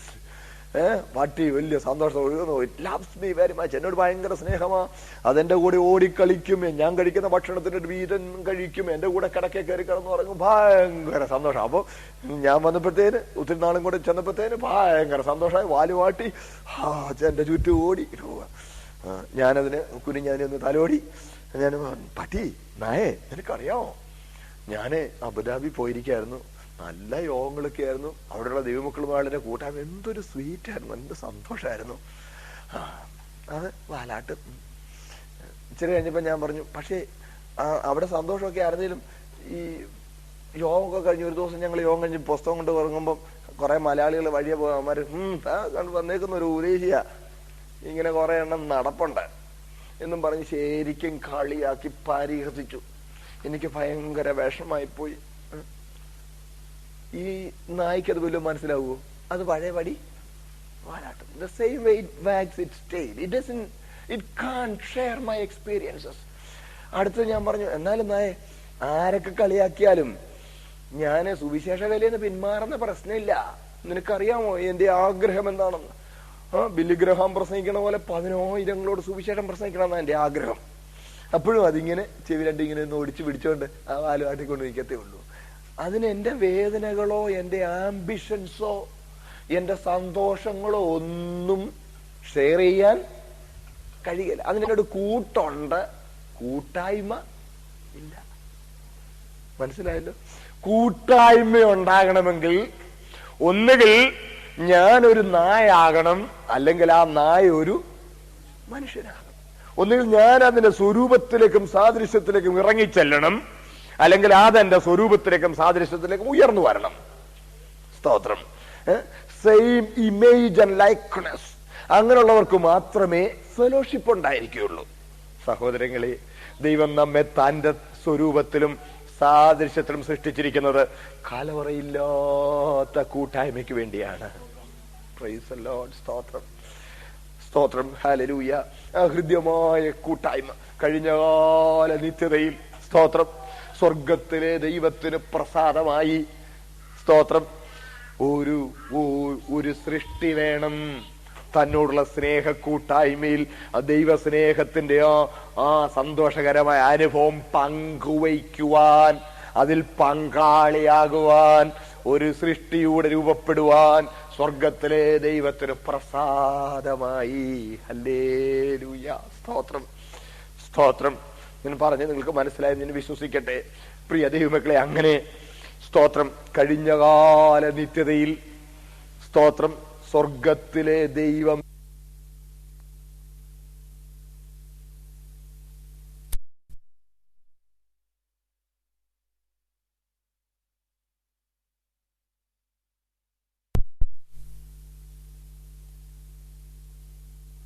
കൂട്ടായ്മയിൽ ദൈവത്തോട് ചേർന്നിരിക്കണമെന്നുള്ളത്. സ്തോത്രം, hallelujah. ഇതാണ് അനാദിയിലെ ദൈവനിർണയം. കുറച്ചും കൂടി കാര്യങ്ങൾ വ്യക്തമാക്കണം. സ്തോത്രം, നിങ്ങൾ എന്റെ കൂടെ വരണേ. സ്തോത്രം, സ്തോത്രം. പ്രിയപ്പെട്ടവരെ, അനാദിയിലെ ദൈവനിർണയം. സ്തോത്രം. ഇങ്ങനെ ഒരു സൃഷ്ടി ദൈവിക കൂട്ടായ്മയിൽ, ദൈവിക സംസർഗത്തിൽ, സ്നേഹ കൂട്ടായ്മയിൽ ദൈവത്തോട് ഒത്ത ഇരിക്കണമെങ്കിൽ, സ്തോത്രം, ആ സൃഷ്ടിക്ക് ചില പ്രത്യേക യോഗ്യതകൾ ഉണ്ടാകണം. സ്തോത്രം.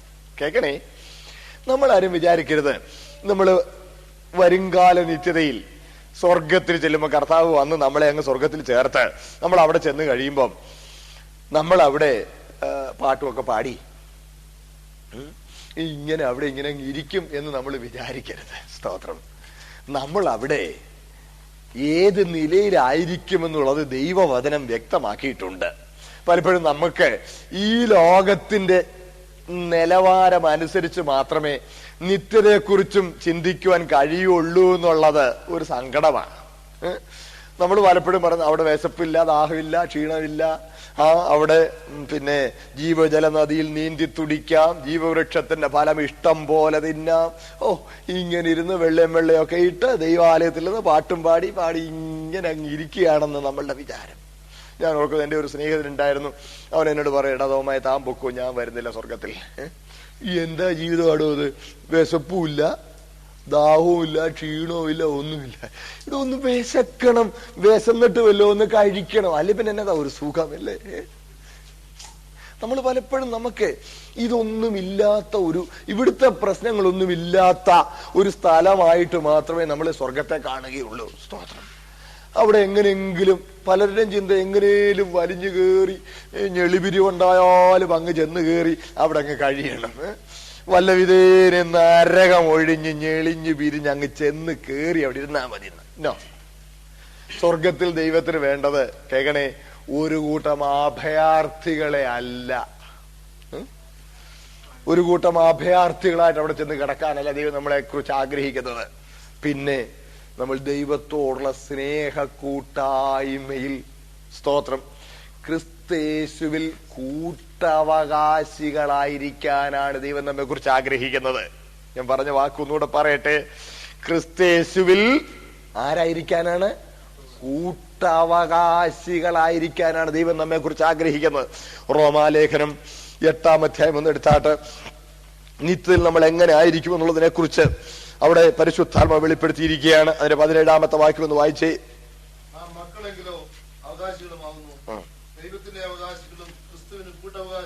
കേട്ടോ, നമ്മൾ കർത്താവിന് കൂട്ടവകാശികളായിരിക്കും നിത്യതയിൽ. ഈ കൂട്ടവകാശികൾ എന്നൊക്കെ പറഞ്ഞാൽ എന്താ? അവിടെ ഒരു നിയമപദമാണ് ഉപയോഗിച്ചിരിക്കുന്നത്. കേൾക്കണേ, കൂട്ടവകാശം വെറും ഒരു സങ്കല്പം.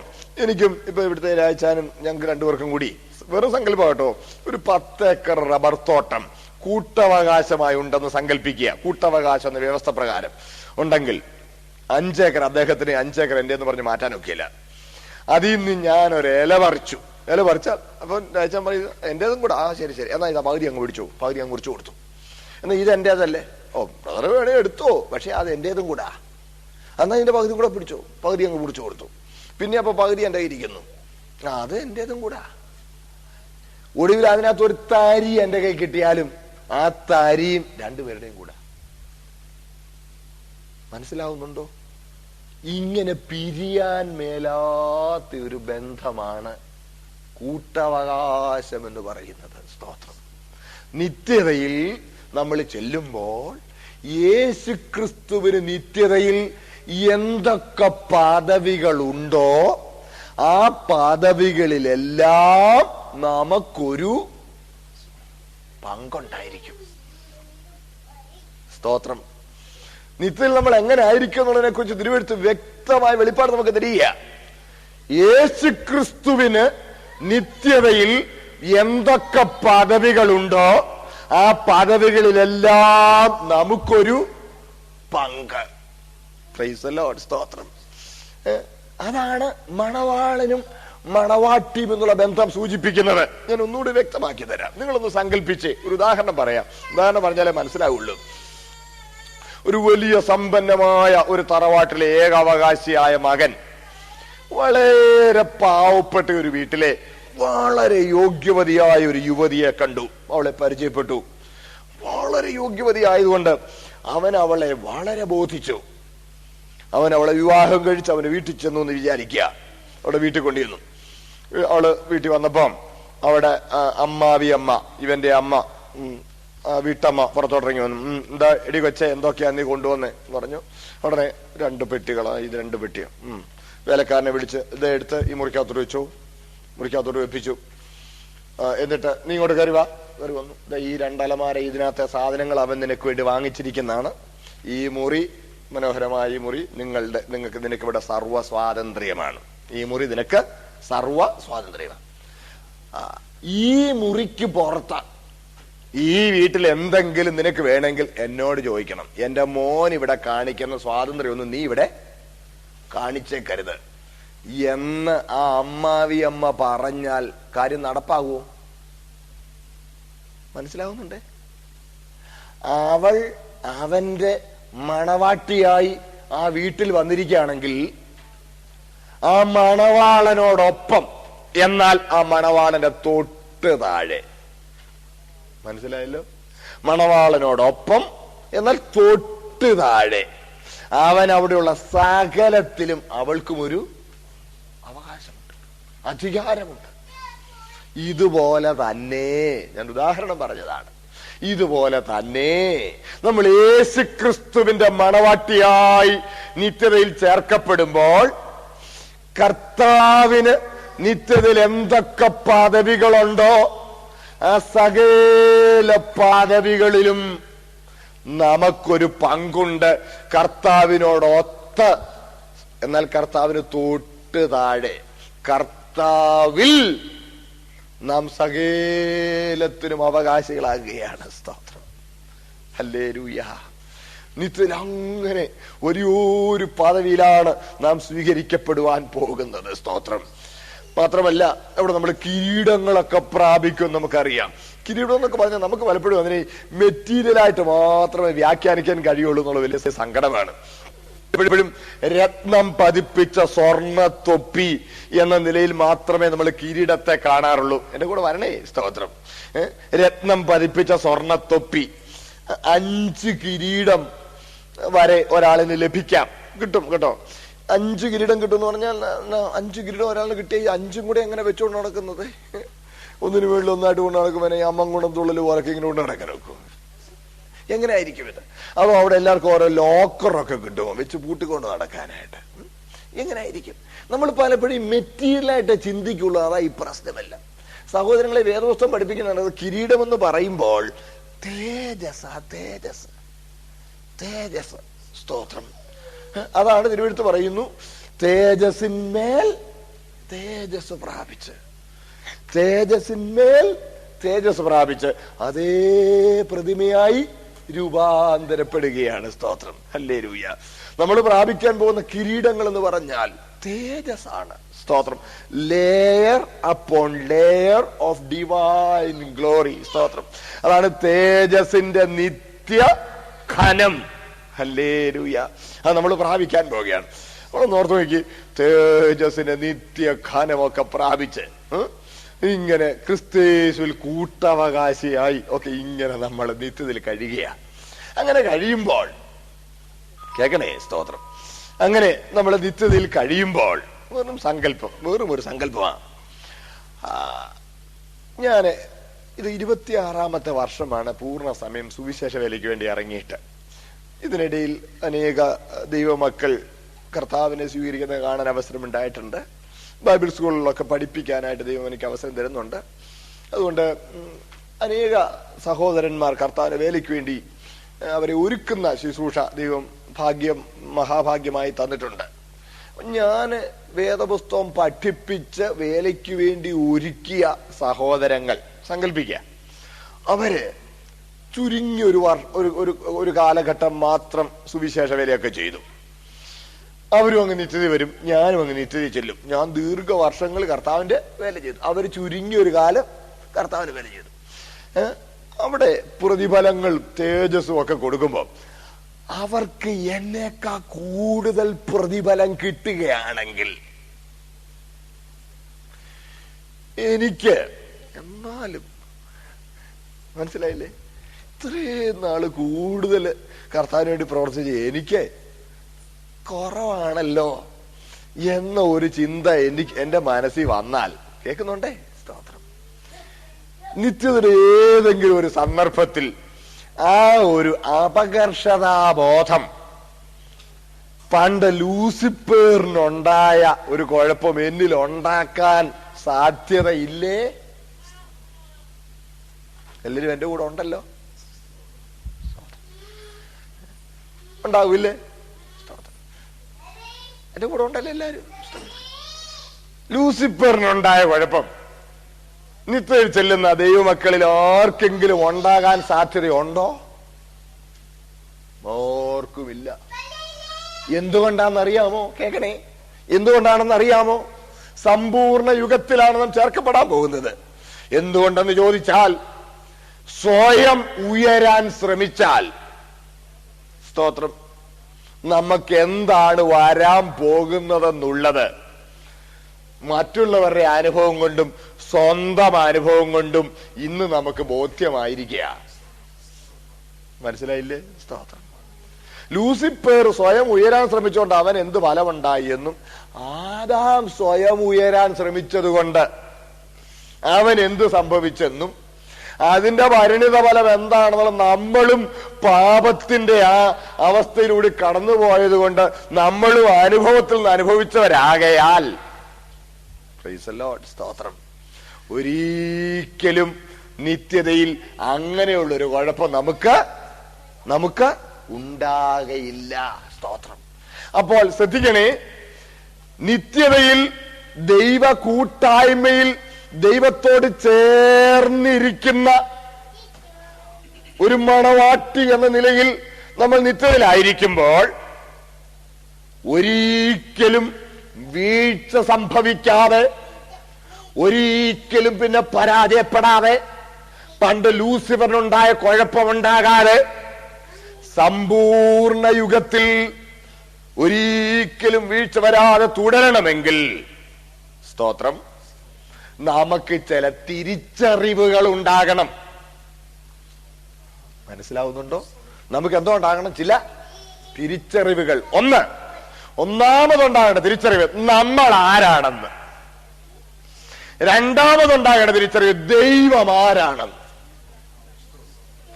ഈ രണ്ട് തിരിച്ചറിവുകൾ, ഈ രണ്ട് ബോധ്യങ്ങൾ വന്നെങ്കിൽ മാത്രമേ നാം ഒരിക്കലും വീഴ്ച വരാതെ നിത്യതയിൽ തുടരുവാൻ കഴിയുള്ളൂ. I hope you are all with me. എല്ലാവരും എന്റെ കൂടെ ഉണ്ടെന്ന് ഞാൻ വിശ്വസിക്കുകയാണ്. We should get two realizations. One, who we are, and the second is who God is.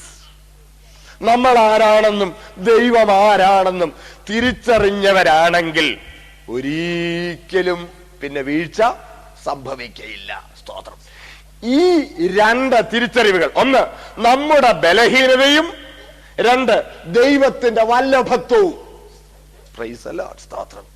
Our weakness and the perfection of God. ഇത് രണ്ടും, നമ്മുടെ ബലഹീനതയും നമ്മൾ വെറും സൃഷ്ടിയാണെന്നും ദൈവത്തിന്റെ സർവവല്ലഭത്വവും ദൈവം സൃഷ്ടാവാണെന്നും. Praise the Lord.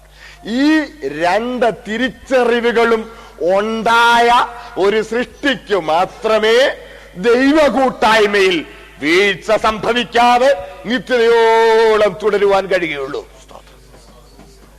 അതുകൊണ്ട് ഈ രണ്ട് ബോധ്യങ്ങൾ ആ സൃഷ്ടിക്ക് ഉണ്ടാകേണ്ടതിന് Praise the Lord, കാൽവറിയിലെ യാഗവും ഏദനിലെ പാപവും, സ്തോത്രം, ദൈവം തന്റെ സർവജ്ഞതയിൽ അനുവദിച്ചു.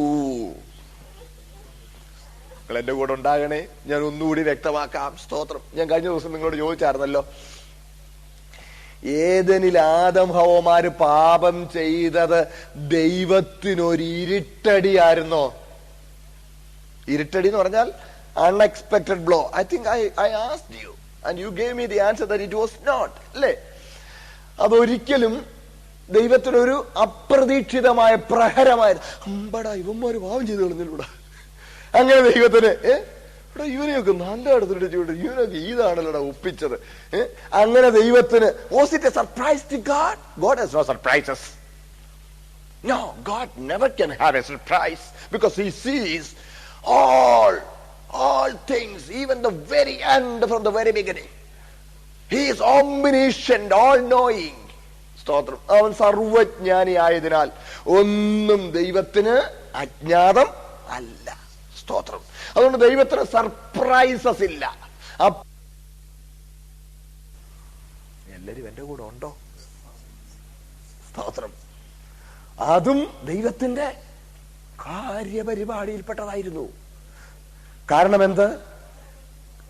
ഏദനിലെ പാപം നിമിത്തം മനുഷ്യനെത്ര ബലഹീനനാണെന്ന് മനുഷ്യന് ബോധ്യം വരികയാണ്. സ്തോത്രം. ഏദനിലെ പാപം മനുഷ്യൻ എത്ര ബലഹീനനാണെന്ന് അവന് ബോധ്യം വരുത്തുവാനുള്ള അവസരമാണ്. സ്തോത്രം. By giving man over to sin in Eden, God was offering him a chance to realize how weak a person he is. മനസ്സിലാവുന്നുണ്ടോ? And it also accorded an opportunity for God to reveal to man who he is. മാത്രമല്ല താനാരാണെന്നുള്ളത്, ദൈവമാരാണെന്നുള്ളത് മനുഷ്യന് ബോധ്യപ്പെടുത്തി കൊടുക്കുവാൻ അതൊരവസരമായി. സ്തോത്രം. അപ്പോൾ ഏദനിലെ പാപം അതിന്റെ counter പാർട്ടായിട്ട് നമുക്ക് കാണാം കാൽവറിയിലെ യാഗം. Price the Lord. ഏദനിലെ പാപം മനുഷ്യൻ എത്ര ബലഹീനനാണെന്ന് അവന് ബോധ്യപ്പെടുവാൻ മുഖാന്തരമായെങ്കിൽ കാൽവറിയിലെ യാഗം ദൈവമാരാണെന്ന് മനുഷ്യന് വെളിപ്പെടുത്തി കൊടുക്കുക. Price the lord. സ്തോത്രം. അപ്പോൾ അനാദിയിൽ, കഴിഞ്ഞകാല നിത്യതയിൽ, സ്തോത്രം, എല്ലാവരും എന്റെ കൂടെ ഉണ്ടേ, അനാദിയിൽ ദൈവമെടുത്ത നിർണയത്തിൽ ഉൾപ്പെട്ടതാണ് ഏദനിലെ പാപവും കാൽവറിയിലെ യാഗവും സഭയുടെ രൂപീകരണവും. മനസ്സിലായത് വിശ്വസിക്കട്ടെ. സ്തോത്രം. അതാണ് എഫേസ്യർ 3:9 മുതൽ വായിക്കുമ്പോൾ, സകലവും സൃഷ്ടിച്ച ദൈവത്തിൽ അനാദികാലം മുതൽ മറഞ്ഞു കിടന്ന മർമ്മത്തിന്റെ വ്യവസ്ഥ ഇന്നതെന്ന് പ്രകാശിപ്പിപ്പാൻ ഈ കൃപ നൽകിയിരിക്കുന്നു. സ്തോത്രം. ഹല്ലേലൂയ. ആ അനാദി നിർണയം കർത്താവായ യേശു ക്രിസ്തുവിൽ നിവർത്തിക്കപ്പെട്ടത് സഭയിൽ ഇന്ന് വെളിപ്പെട്ടിരിക്കുന്നു. സ്തോത്രം. ഹല്ലേലൂയ. നോക്കണേ, അതാണ് പിന്നെയും നമ്മൾ വായിക്കുമ്പോൾ റോമർ 11:32. ഒന്ന് വായിച്ചാട്ടെ. റോമർ 11:32. Romans chapter 11 verse 32. അതിന് താഴോട്ടും കൂടെ വായിച്ചേ. ഹാ ദൈവത്തിന്റെ ധനം, ജ്ഞാനം, അറിവ് എന്നിവയുടെ ആഴമേ, അവന്റെ ന്യായവിധികൾ എത്ര അപ്രമേയവും അവന്റെ വഴികൾ എത്ര അഗോചരവുമാകുന്നു. ക്രിസ്തുവിന്റെ മനസ്സ് അറിഞ്ഞവനാർ, അവന് മന്ത്രിയായിരുന്നവനാർ, അവന് വല്ലതും മുൻപേ കൊടുത്തിട്ട് പ്രതിഫലം വാങ്ങുന്നവനാർ, സകലവും അവരിൽ നിന്നും അവനാലും അവങ്കിലേക്കുമാകുന്നുവല്ലോ, അവനെന്നേക്കും മഹത്വം. ആമേൻ. കേട്ടോ? സ്തോത്രം. ദൈവം എല്ലാവരോടും കരുണ ചെയ്യേണ്ടതിന് എല്ലാവരെയും അനുസരണക്കേടിൽ അടച്ചു കളഞ്ഞു. Price the Lord. എല്ലാവരോടും കരുണ ചെയ്ത് താൻ ആരാണെന്ന് എല്ലാവർക്കും അത് മനസ്സിലാക്കി കൊടുക്കാൻ. ദൈവത്തിന്റെ കരുണയുടെ രുചി, ദൈവം ആരാണെന്ന് നാം രുചിച്ചറിയേണ്ടതിന് അനുസരണക്കേടിൽ അകപ്പെടുവാൻ ദൈവം അനുവദിച്ചു. ചിലരൊക്കെ ചോദിക്കാറുണ്ട്, പാപം ചെയ്യാൻ നേരത്തെ അങ്ങ് തടഞ്ഞാൽ പോരായിരുന്നു. എന്റെ കൂടെ ഉണ്ടോ? പാപം ചെയ്യാൻ നേരത്തെ അങ്ങ് തടഞ്ഞാൽ പോരായിരുന്നു. സഹോദരങ്ങളെ, പാപം ചെയ്യാൻ നേരത്തെ തടഞ്ഞാൽ ദൈവത്തിന്റെ അനാദി നിർണയത്തിന് നിവൃത്തീകരണമാകുകയില്ല. മനസ്സിലായല്ലോ? സ്തോത്രം. ദൈവം പാപം ജയിച്ചെന്ന് പറയരുത്, പാപം ചെയ്യാൻ ഏൽപ്പിച്ചു. സ്തോത്രം. അനുസരണക്കേടിൽ അടച്ചു കളഞ്ഞു. ദൈവത്തിന്റെ ധനം, ജ്ഞാനം, അറിവ് എന്നിവയുടെ ആഴമേ, അവന്റെ വഴികൾ എത്ര അപ്രമേയവും അവന്റെ വിധികൾ എത്ര അഗോചരവുമാകുന്നു. അവന് മന്ത്രിയായിരുന്നവൻ ആര്? അവന് മുമ്പേ വല്ലതും കൊടുത്തിട്ട് പ്രതിഫലം വാങ്ങുന്നവൻ ആര്? സകലവും അവനിൽ നിന്നും അവനാലും അവങ്കിലേക്കുമാകുന്നു, അവനെന്നേക്കും മഹത്വം. ആമേൻ. എന്നെ കേൾക്കണേ, എന്നെ കേൾക്കണേ. സ്തോത്രം. അപ്പോൾ അനാദിയിലെ നിർണയം ജീവനേക്കാളേറെ കർത്താവിനെ സ്നേഹിക്കുന്ന മണവാട്ടി എന്ന സഭ ദൈവ കൂട്ടായ്മയിൽ, ആ സ്നേഹബന്ധത്തിൽ അവനോട് ചേർന്നിരിക്കുന്ന സഭ രൂപപ്പെടണമെന്ന്. ആ സഭ നിത്യതയിൽ ഒരിക്കലും വീഴ്ച വരാതെ ആ സ്നേഹബന്ധത്തിൽ തുടരണമെങ്കിൽ ആ സഭയ്ക്ക് രണ്ട് ബോധ്യങ്ങൾ ഉണ്ടായിരിക്കണം. ഒന്ന്, സഭ എത്ര ബലഹീനനാണെന്നും, സ്തോത്രം, കർത്താവ് എത്ര വല്ലഭനാണെന്നും. അവന്റെ ബലഹീനത ബോധ്യപ്പെടുവാൻ ഏദനിലെ പാപവും, ദൈവത്തിന്റെ വല്ലഭത്വം ബോധ്യപ്പെടുവാൻ കാൽവറിയിലെ യാഗവും. ഇത് ദൈവത്തിന്റെ അനാദി നിർണയമാണ്. സ്തോത്രം. സഭ, ദൈവസഭ, അതാണ് സകലവും സൃഷ്ടിച്ച ദൈവത്തിന് അനാദികാലം മുതൽ മറഞ്ഞു കിടന്ന മർമ്മമാണിത്. Price the lord. സ്തോത്രം. അതുകൊണ്ടാണ് പ്രിയ ദൈവമക്കളെ, ഇത് മുഴുവൻ സഭയ്ക്ക് വേണ്ടി. അപ്പോൾ സഭയാണ് അനാദിയിലെ നിർണയം. അതല്ലോ സ്തോത്രം. സഭ രൂപപ്പെടുക എന്നുള്ളതാണ് അനാദിയിലെ നിർണയം. അപ്പോൾ ബാക്കി മുഴുവൻ ആ അനാദി നിർണയത്തിന് നിവൃത്തീകരണമാണ്. സ്തോത്രം. അതുകൊണ്ടാണ് ഇത് മുഴുവൻ സഭയുടെ രൂപീകരണത്തിന് വേണ്ടി ദൈവം അനുവദിച്ചതാ. വാക്യം വായിച്ചാട്ടെ. 1 കൊരിന്തി 3-ാം അധ്യായം 22-ാം വാക്യം.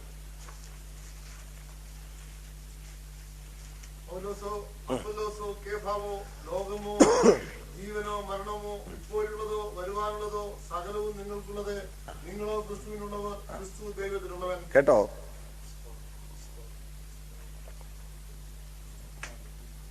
പൗലോസോ അപ്പല്ലോസോ കേഭാവോ എന്ന് പറഞ്ഞാൽ ശുശ്രൂഷകന്മാർ.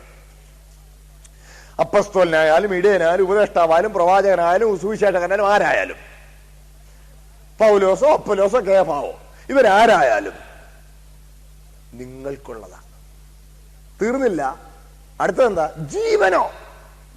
അടുത്തതെന്താ? മരണമോ. തീർന്നില്ല. ഇപ്പോഴുള്ളതോ വരുവാനുള്ളതോ ഉയരത്തിലുള്ളതോ ആഴത്തിലുള്ളതോ. സ്തോത്രം. ദൃശ്യമോ അദൃശ്യമോ എല്ലാം അതിനകത്ത് ഉൾപ്പെട്ട് കഴിഞ്ഞു. സകലവും നിങ്ങൾക്കുള്ളത്, സഭയ്ക്കുള്ളത്. എന്റെ കൂടെ ഉണ്ടോ എല്ലാരും? സഭയ്ക്ക് വേണ്ടിയാണ് സകലവും ദൈവം സൃഷ്ടിച്ചത്. സ്തോത്രം. ദൃശ്യമായതും അദൃശ്യമായതും ജീവനും മരണവും സകലവും സകലവും സഭയുടെ രൂപീകരണം എന്ന ഏക ലക്ഷ്യത്തിനു വേണ്ടി ദൈവം അനുവദിച്ചതാണ്. മനസ്സിലായല്ലോ? സ്തോത്രം. അപ്പോൾ അനാദിയിലെ നിർണയമാണ് ഇത് മുഴുവൻ. അപ്പോൾ വേദപുസ്തകം എന്ന് പറഞ്ഞാൽ അനാദി നിർണയത്തിന് നിവൃത്തീകരണത്തിനുള്ള പടികളാണ്. സ്തോത്രം. എല്ലാവർക്കും മനസ്സിലായോ? സ്തോത്രം. അപ്പോൾ ദൈവസഭ എന്ന് പറയുന്നത് ഒരു ഡ്യൂപ്ലിക്കേറ്റ് അല്ല, അല്ലെങ്കിൽ ഒരു സ്റ്റെപ്പിനി അല്ല. സ്തോത്രം. സഭയ്ക്ക് വേണ്ടിയാണ് ബാക്കി മുഴുവൻ. ദൂതന്മാരെ സൃഷ്ടിച്ചതും സ്വർഗം സൃഷ്ടിച്ചതും ഭൂമി സൃഷ്ടിച്ചതും ലൂസിഫറിന്റെ വീഴ്ചയും ഏദനിലെ പാപവും ഇസ്രായേലിനെ തെരഞ്ഞെടുക്കുന്നതും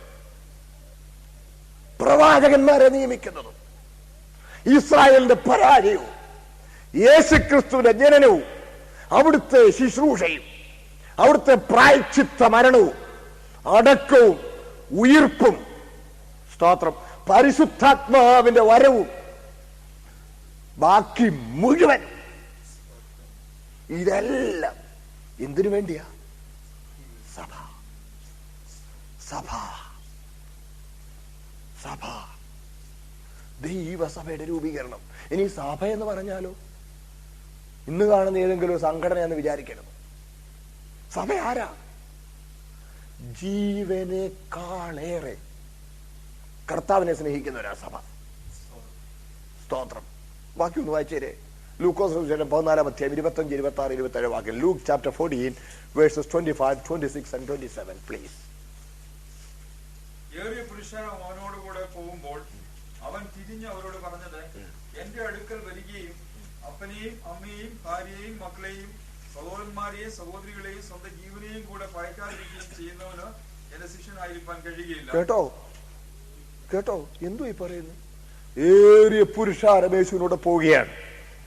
യേശുക്രിസ്തുവിന്റെ പരസ്യ ശുശ്രൂഷ കാലയളവിൽ കർത്താവ് പലസ്തീൻ നാട്ടിൽ നെടുകയും കുറുകയും യാത്ര ചെയ്യുകയായിരുന്നു.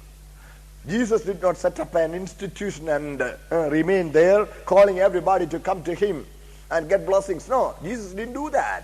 He ministered among the people. He was traveling through the length and breadth of Palestine, walking. കഴുതപ്പുറത്തും. ഒരിക്കൽ ഒരു ദേവദാസൻ പറഞ്ഞു, ഞാൻ കേട്ടു, വല്ലോന്റെ മീൻ വെള്ളത്തെ കയറി തടാകത്തിനക്കരയ്ക്കര പോയി ചോദിച്ചു വാങ്ങിയ കഴുതപ്പുറത്തും ബാക്കി മുഴുവൻ കാൽനടയായി 3.5 കൊല്ലം പലസ്തീൻ നാട്ടിൽ യാത്ര ചെയ്തു. സ്തോത്രം. ഇങ്ങനെ യാത്ര ചെയ്യുമ്പോൾ 1000കണക്കിന് ആളുകൾ ഗുരുവിന്റെ കൂടെ യാത്ര ചെയ്യുന്നുണ്ട്. സ്തോത്രം. ഗുരുവിന്റെ കൂടെ 1000കണക്കിന് ആളുകൾ യാത്ര ചെയ്യുമ്പോൾ പലസ്തീൻ നാട് കുന്നുകളും താഴ്വരകളും ഒക്കെ ഉള്ള സ്ഥലമാണ്. ഒരു നാൾ ഗുരു ഒരു കുന്ന് കയറി ഇങ്ങനെ പോവുകയാണെന്ന് സങ്കല്പിക്കുക. കയറി കയറി കയറി മോളിൽ ചെന്നു. എന്നിട്ട് പകുതിയൊക്കെ കഴിഞ്ഞു. അവിടെ ഒരു തട്ട് പാറയുണ്ടെന്ന് സങ്കല്പിക്കുക. ഗുരു ആ പാറയിലോട്ട് കയറി നിന്നു. എന്നിട്ട് തിരിഞ്ഞു. അങ്ങനെയല്ലേ വായിക്കുന്നു. തിരിഞ്ഞപ്പോൾ 1000കണക്കിന് ആളുകൾ ആ മലഞ്ചെരുവിൽ നിൽക്കുക. ഗുരു അവരെ നോക്കി ഗൗരവമായി പറയുക, ദേ ഒരു കാര്യം, ഒരുവൻ എന്റെ പിന്നാലെ വരികയും അപ്പനെയും അമ്മയെയും സഹോദരനെയും സഹോദരികളെയും ഭാര്യയെയും മക്കളെയും, അത്രയൊക്കെ വേണമെങ്കിൽ ആളുകൾ അങ്ങ് തലവെക്കും, സമ്മതിച്ചു. അടുത്തത് സ്വന്തം ജീവനെയും കൂടെ പകയ്ക്കാതിരിക്കുകയും ചെയ്യുന്നവന് എന്റെ ശിഷ്യനായിരിക്കാൻ കഴിയും. ജീവനേക്കാളേറെ കർത്താവിനെ സ്നേഹിക്കുന്ന, മനസ്സിലാവുന്നുണ്ടോ? ജീവനേക്കാളേറെ കർത്താവിനെ സ്നേഹിക്കുന്ന ഒരു സമൂഹമാണ് ദൈവസഭ. രക്തസാക്ഷികൾ അതിന് സാക്ഷികളാണ്. നിങ്ങൾ എന്റെ സാക്ഷികളാകുവീൻ എന്ന് പറഞ്ഞെടുത്ത് ഉപയോഗിച്ചിരിക്കുന്ന ഗ്രീക്ക് പദം മാർട്ടൂറിയോൺ എന്ന പദമാണ്. ആ പദത്തിൽ നിന്നാണ് മാർട്ടിയർ എന്ന വാക്ക് വന്നത്. മാർട്ടിയർ എന്ന് പറഞ്ഞ രക്തസാക്ഷി. സ്തോത്രം. ഹല്ലേലൂയ. രക്തസാക്ഷി. നിങ്ങൾ എന്റെ രക്തസാക്ഷികളാകുമെന്ന്, എന്റെ രക്തത്തിന് സാക്ഷികളാകും. മനസ്സിലാവുന്നുണ്ടോ? സ്തോത്രം. അതെ, രക്തസാക്ഷികൾ, ജീവനേക്കാളേറെ കർത്താവിനെ സ്നേഹിക്കുന്നവർ. ഓർത്തു നോക്കിക്കേ, നമ്മുടെ ഈ ജീവിതം നമ്മൾ എന്നാ ചെയ്തിട്ടാ നമുക്ക് കിട്ടിയത്? ദൈവം തന്നതല്ലേ ഈ ജീവിതം? ദൈവം തന്നതാ, നമ്മളൊന്നും ചെയ്തതല്ല. നമ്മള് ദൈവത്തിന്റെ വകയാ. നമുക്ക് നമ്മുടെ മേൽ എന്നതാ ഇത്ര അവകാശം? What right do we have over ourselves? What did we do to inherit, to get this life? No. God gave us this blessed life with all the physical faculties, mental abilities. ഇതെല്ലാം ദൈവം തന്നതാ. നമ്മൾ ദൈവത്തിനുള്ളവരാ. ആ അംഗീകാരമില്ലാത്തവരാരും എവിടെ കാണുകയില്ല, നിത്യത്തെ കാണുകയില്ല. അപ്പോൾ ഞാൻ ഇതിന്റെ ഔട്ട്ലൈൻ പറഞ്ഞ് നിങ്ങൾക്ക് മനസ്സിലായത് ഞാൻ വിശ്വസിക്കുകയാണ്. സ്തോത്രം. അനാദിയിലെ നിർണയം. സമയത്തെക്കുറിച്ച് ഞാൻ ബോധവാനാണ്, ഞാൻ താമസിക്കാൻ നിർത്താം, കൂടെ വരണേ. സ്തോത്രം. അനാദിയിലെ നിർണയം എന്ന് പറയുന്നത് ദൈവസഭയാണ്. അനാദിയിലെടുത്ത ജീവനേക്കാളേറെ കർത്താവിനെ സ്നേഹിക്കുന്ന ദൈവസഭ. സ്തോത്രം. ആ ദൈവസഭയുടെ രൂപീകരണത്തിനായി, സ്തോത്രം, യുഗയുഗങ്ങളിലൂടെ ദൈവം ചെയ്യുന്ന നടപടികളുടെ കാര്യപരിപാടികളുടെ രേഖയാണ് വിശുദ്ധ തിരുവെഴുത്ത്. സ്തോത്രം. The culmination is the formation of the church, perfecting in the ascension of the church and the union of the bride with the bridegroom. സ്തോത്രം. സഭയുടെ രൂപീകരണവും അതിന്റെ സമ്പൂർണ്ണ രൂപം എന്ന് പറയുന്നത് സഭ മണവാളനായ കർത്താവിന്റെ സന്നിധിയിലേക്ക് ചേർക്കപ്പെടുന്നതുമാണ്. അതാണ് സ്തോത്രം അനാദിയിലെ നിർണയം. സ്തോത്രം. ഹല്ലേലൂയ. സ്തോത്രം. അതിനുവേണ്ടിയുള്ള ചുവടുകളാണ് ബാക്കിയെല്ലാം. സ്തോത്രം. കർത്താവ് അനുവദിക്കുകയാണെങ്കിൽ അടുത്ത ദിവസങ്ങളിൽ ഈ വെളിച്ചത്തിൽ, ഈ പശ്ചാത്തലത്തിൽ യുഗയുഗങ്ങളിലൂടെ ദൈവം ചെയ്യുന്ന കാര്യപരിപാടികൾ നമുക്ക്, സ്തോത്രം, വിശകലനം ചെയ്ത് പഠിക്കാം. സ്തോത്രം. അടിസ്ഥാനപരമായി ഈ ഫ്രെയിം നമ്മുടെ മനസ്സിലുണ്ടായിരിക്കണം. സ്തോത്രം.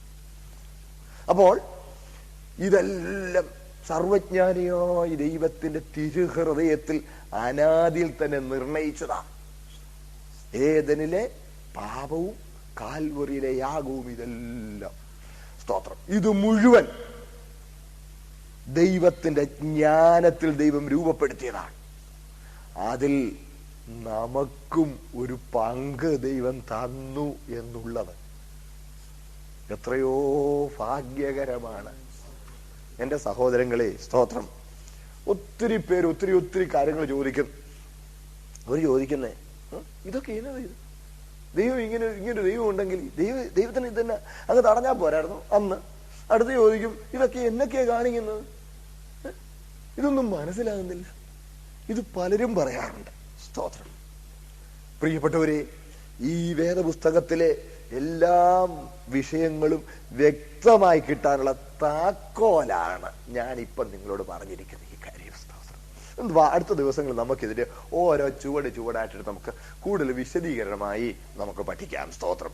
ഇന്ന് ഞാൻ പറഞ്ഞ് നിങ്ങൾക്ക് മനസ്സിലായതിന് വിശ്വസിക്കട്ടെ. സ്തോത്രം. മനസ്സിലായോ? സ്തോത്രം.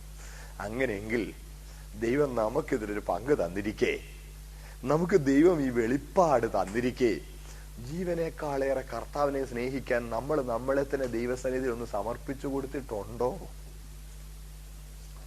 പലപ്പോഴും നമ്മളുടെ ചിന്ത എന്താ? ഏതാണ്ടൊക്കെ ചെയ്ത് അങ്ങ് സ്വർഗത്തിൽ കയറി നരകത്തിൽ നിന്ന് തടി തപ്പുക എന്നുള്ള സങ്കുചിതമായ ഒരു ചിന്തയല്ലേ നമുക്കുള്ളത്? എന്റെ കൂടെ ഉണ്ടോ? പലരും ചോദിക്കാറുണ്ട്, അത് ചെയ്ത സ്വർഗത്തിൽ പോകില്ലേ? അതും കൂടെ ചെയ്തല്ലേ പോവുള്ളോ? കേട്ടിട്ടില്ലേ? നമ്മൾ തന്നെയൊക്കെ മനസ്സിൽ കൊണ്ടായിരിക്കും. അത് ചെയ്താലേ പോവുള്ളോ? ഇത് ചെയ്താൽ പോവില്ലേ? അങ്ങനെ പോവുള്ളോ? ചോദിക്കുക. അതിന്റെ അർത്ഥം man is looking for a minimum program by which he may somehow escape the tortures of hell, the terrors of hell, and somehow scramble inside heaven. ഈ പോൾ വോൾട്ടുകാരൻ കയറുന്ന പോലെ, പോൾ വോൾട്ടുകാരൻ ചാടുന്ന അറിയാമല്ലോ, കമ്പ് കുത്തിച്ചെന്ന് മിടുക്കനാണെങ്കിൽ അവൻ എന്ത് ചെയ്യും? മാക്സിമം അങ്ങ് എന്നേച്ച് പിന്നെ അങ്ങ് മേളിൽ ചെന്ന് കഴിഞ്ഞാൽ അവന്റെ കൈയുടെ ബലം കൊണ്ട്, മസിൽ പവർ കൊണ്ട് അവന്റെ ശരീരം ഞെളിച്ച് പോക്കി പിടിച്ച് ആ പോളിനപ്പുറത്ത്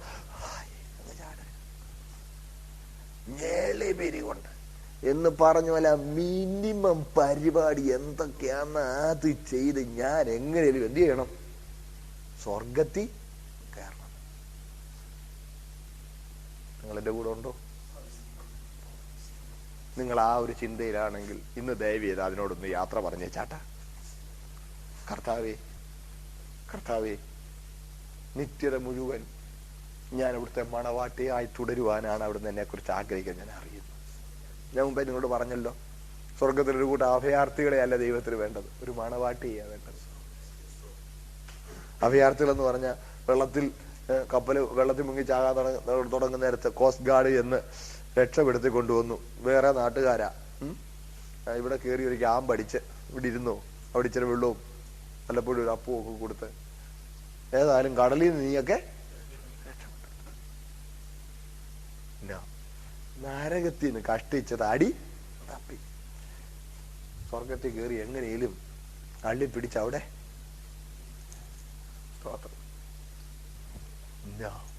അങ്ങനെ ഒരു കൂട്ടത്തെ അവിടെ വേണ്ട. എന്റെ കൂടെ ഉണ്ടോ എല്ലാരും? സ്വർഗത്തിൽ വേണ്ടത് ഒരു മണവാട്ടിയ.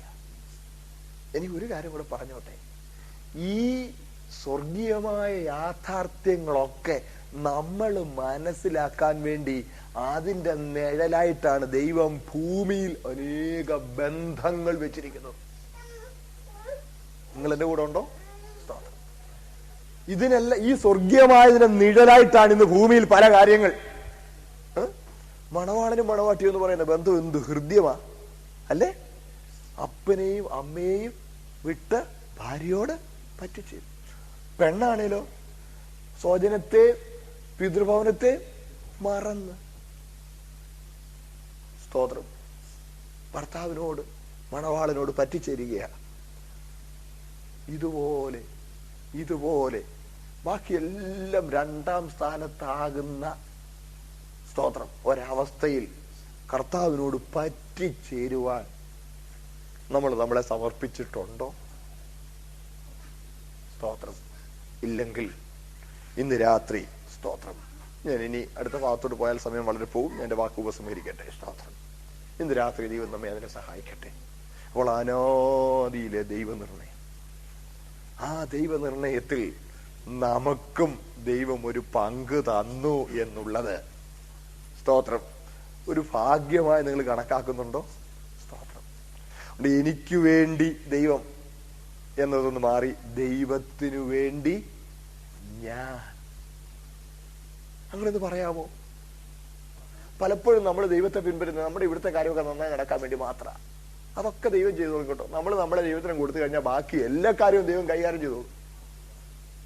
ബാക്കി എല്ലാ കാര്യങ്ങളും ദൈവം ശക്തനാണ്, അവൻ കരുതലുള്ളവനാണ്, അവൻ കരുണയുള്ളവനാണ്, അവന് വഴി നടത്താൻ കഴിയും. സ്തോത്രം. അതുകൊണ്ട് നമ്മൾ നമ്മളുടെ കൊച്ചു കാര്യങ്ങളെ ഓർത്ത് ഭാരപ്പെട്ടുകൊണ്ടിരിക്കുകയല്ല. നമ്മളെയും with all our frailties and failings, all our weaknesses and problems, you commit yourself into the mighty caring hands of the Lord. കർത്താവിന്റെ കരുണയുള്ള ശക്തിയുള്ള കൈകളിലേക്ക്, അവന്റെ സ്നേഹമുള്ള കൈകളിലേക്ക് നമ്മളെ ഒന്ന് കൊടുക്കാവോ? സ്തോത്രം.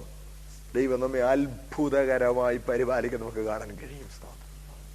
തന്റെ അടുക്കൽ വരുന്നവനെ ആരെയും അവൻ ഉപേക്ഷിക്കില്ല, അവൻ കൈവിടുന്നവനല്ല. സ്തോത്രം. പ്രിയപ്പെട്ടവരെ, ഇവിടെ ഒന്ന് സഹായിക്കണേ എന്ന് പറഞ്ഞ് ഒരു ദയനീയ ഭാവത്തിൽ പൂർണ്ണ വിനയത്തോടെ വന്ന് എന്നെ ഒന്ന് സഹായിക്കണം എന്ന് പറഞ്ഞാൽ നമ്മൾ പൊടാറങ്ങി എന്ന് പറഞ്ഞിട്ട് ഒഴിച്ചു വിടുവോ? ഇല്ലെങ്കിൽ ഒരവകാശവുമില്ലാത്തവൻ വിനയപൂർവ്വം വന്ന് എന്നെ ഒന്ന് നിങ്ങൾ സഹായിക്കണമെന്ന് പറഞ്ഞാൽ ക്രൂരന്മാരായ സ്വാർത്ഥന്മാരായ നമ്മൾ will go as far as possible to help him out.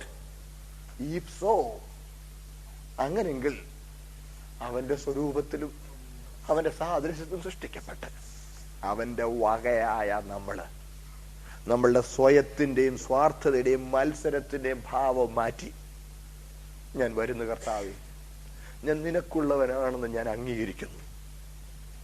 സ്തോത്രം. എന്റെ പ്രശ്നങ്ങളും എന്റെ പ്രതിസന്ധികളും എന്റെ ഭാരങ്ങളും എന്റെ ആവശ്യങ്ങളും എല്ലാം തിരുമേനിക്കറിയാം. തിരുമേനിയെ സ്നേഹിക്കുന്നതിന് ഇതൊന്നും തടസ്സമാകല്ലേ അപ്പാ. ഇവയെല്ലാം ഞാൻ നിന്റെ തൃക്കരങ്ങളിൽ വെക്കുന്നു. എന്റെ പ്രശ്നങ്ങളോടുകൂടെ തന്നെ ഞാനിതാ വരുന്നു. നീ എന്നെ സ്വീകരിക്കണമേ. സ്തോത്രം. ഞാൻ എന്നെ ആ കരങ്ങളിലേക്ക് സമർപ്പിക്കുന്നു. ജീവനേക്കാളേറെ അങ്ങയെ സ്നേഹിക്കുവാൻ എനിക്ക് കൃപ തരണമേ എന്ന് ഇന്ന് രാത്രി നമ്മളൊന്ന് പറയുന്നു. സ്തോത്രം. നമ്മുടെ കണ്ണുകൾ ഒരു നിമിഷം ഒന്ന് അടയ്ക്കാം. ഹല്ലേലൂയ. അനാദിയിലെ ദൈവനിർണയം. സ്തോത്രം, സ്തോത്രം, സ്തോത്രം, സ്തോത്രം. ദൈവസഭയുടെ രൂപീകരണമാണല്ലോ, അതിൽ നമുക്ക് ദൈവം ഒരു പങ്ക് തന്നതിനാൽ നമുക്ക് സന്തോഷിക്കാം. നമ്മെ തന്നെ ദൈവത്തിലേക്ക് ഒന്ന് സമർപ്പിച്ചുകൊണ്ട് നമുക്ക് പ്രാർത്ഥിക്കാം. എല്ലാവരും പ്രാർത്ഥിച്ചാട്ട്.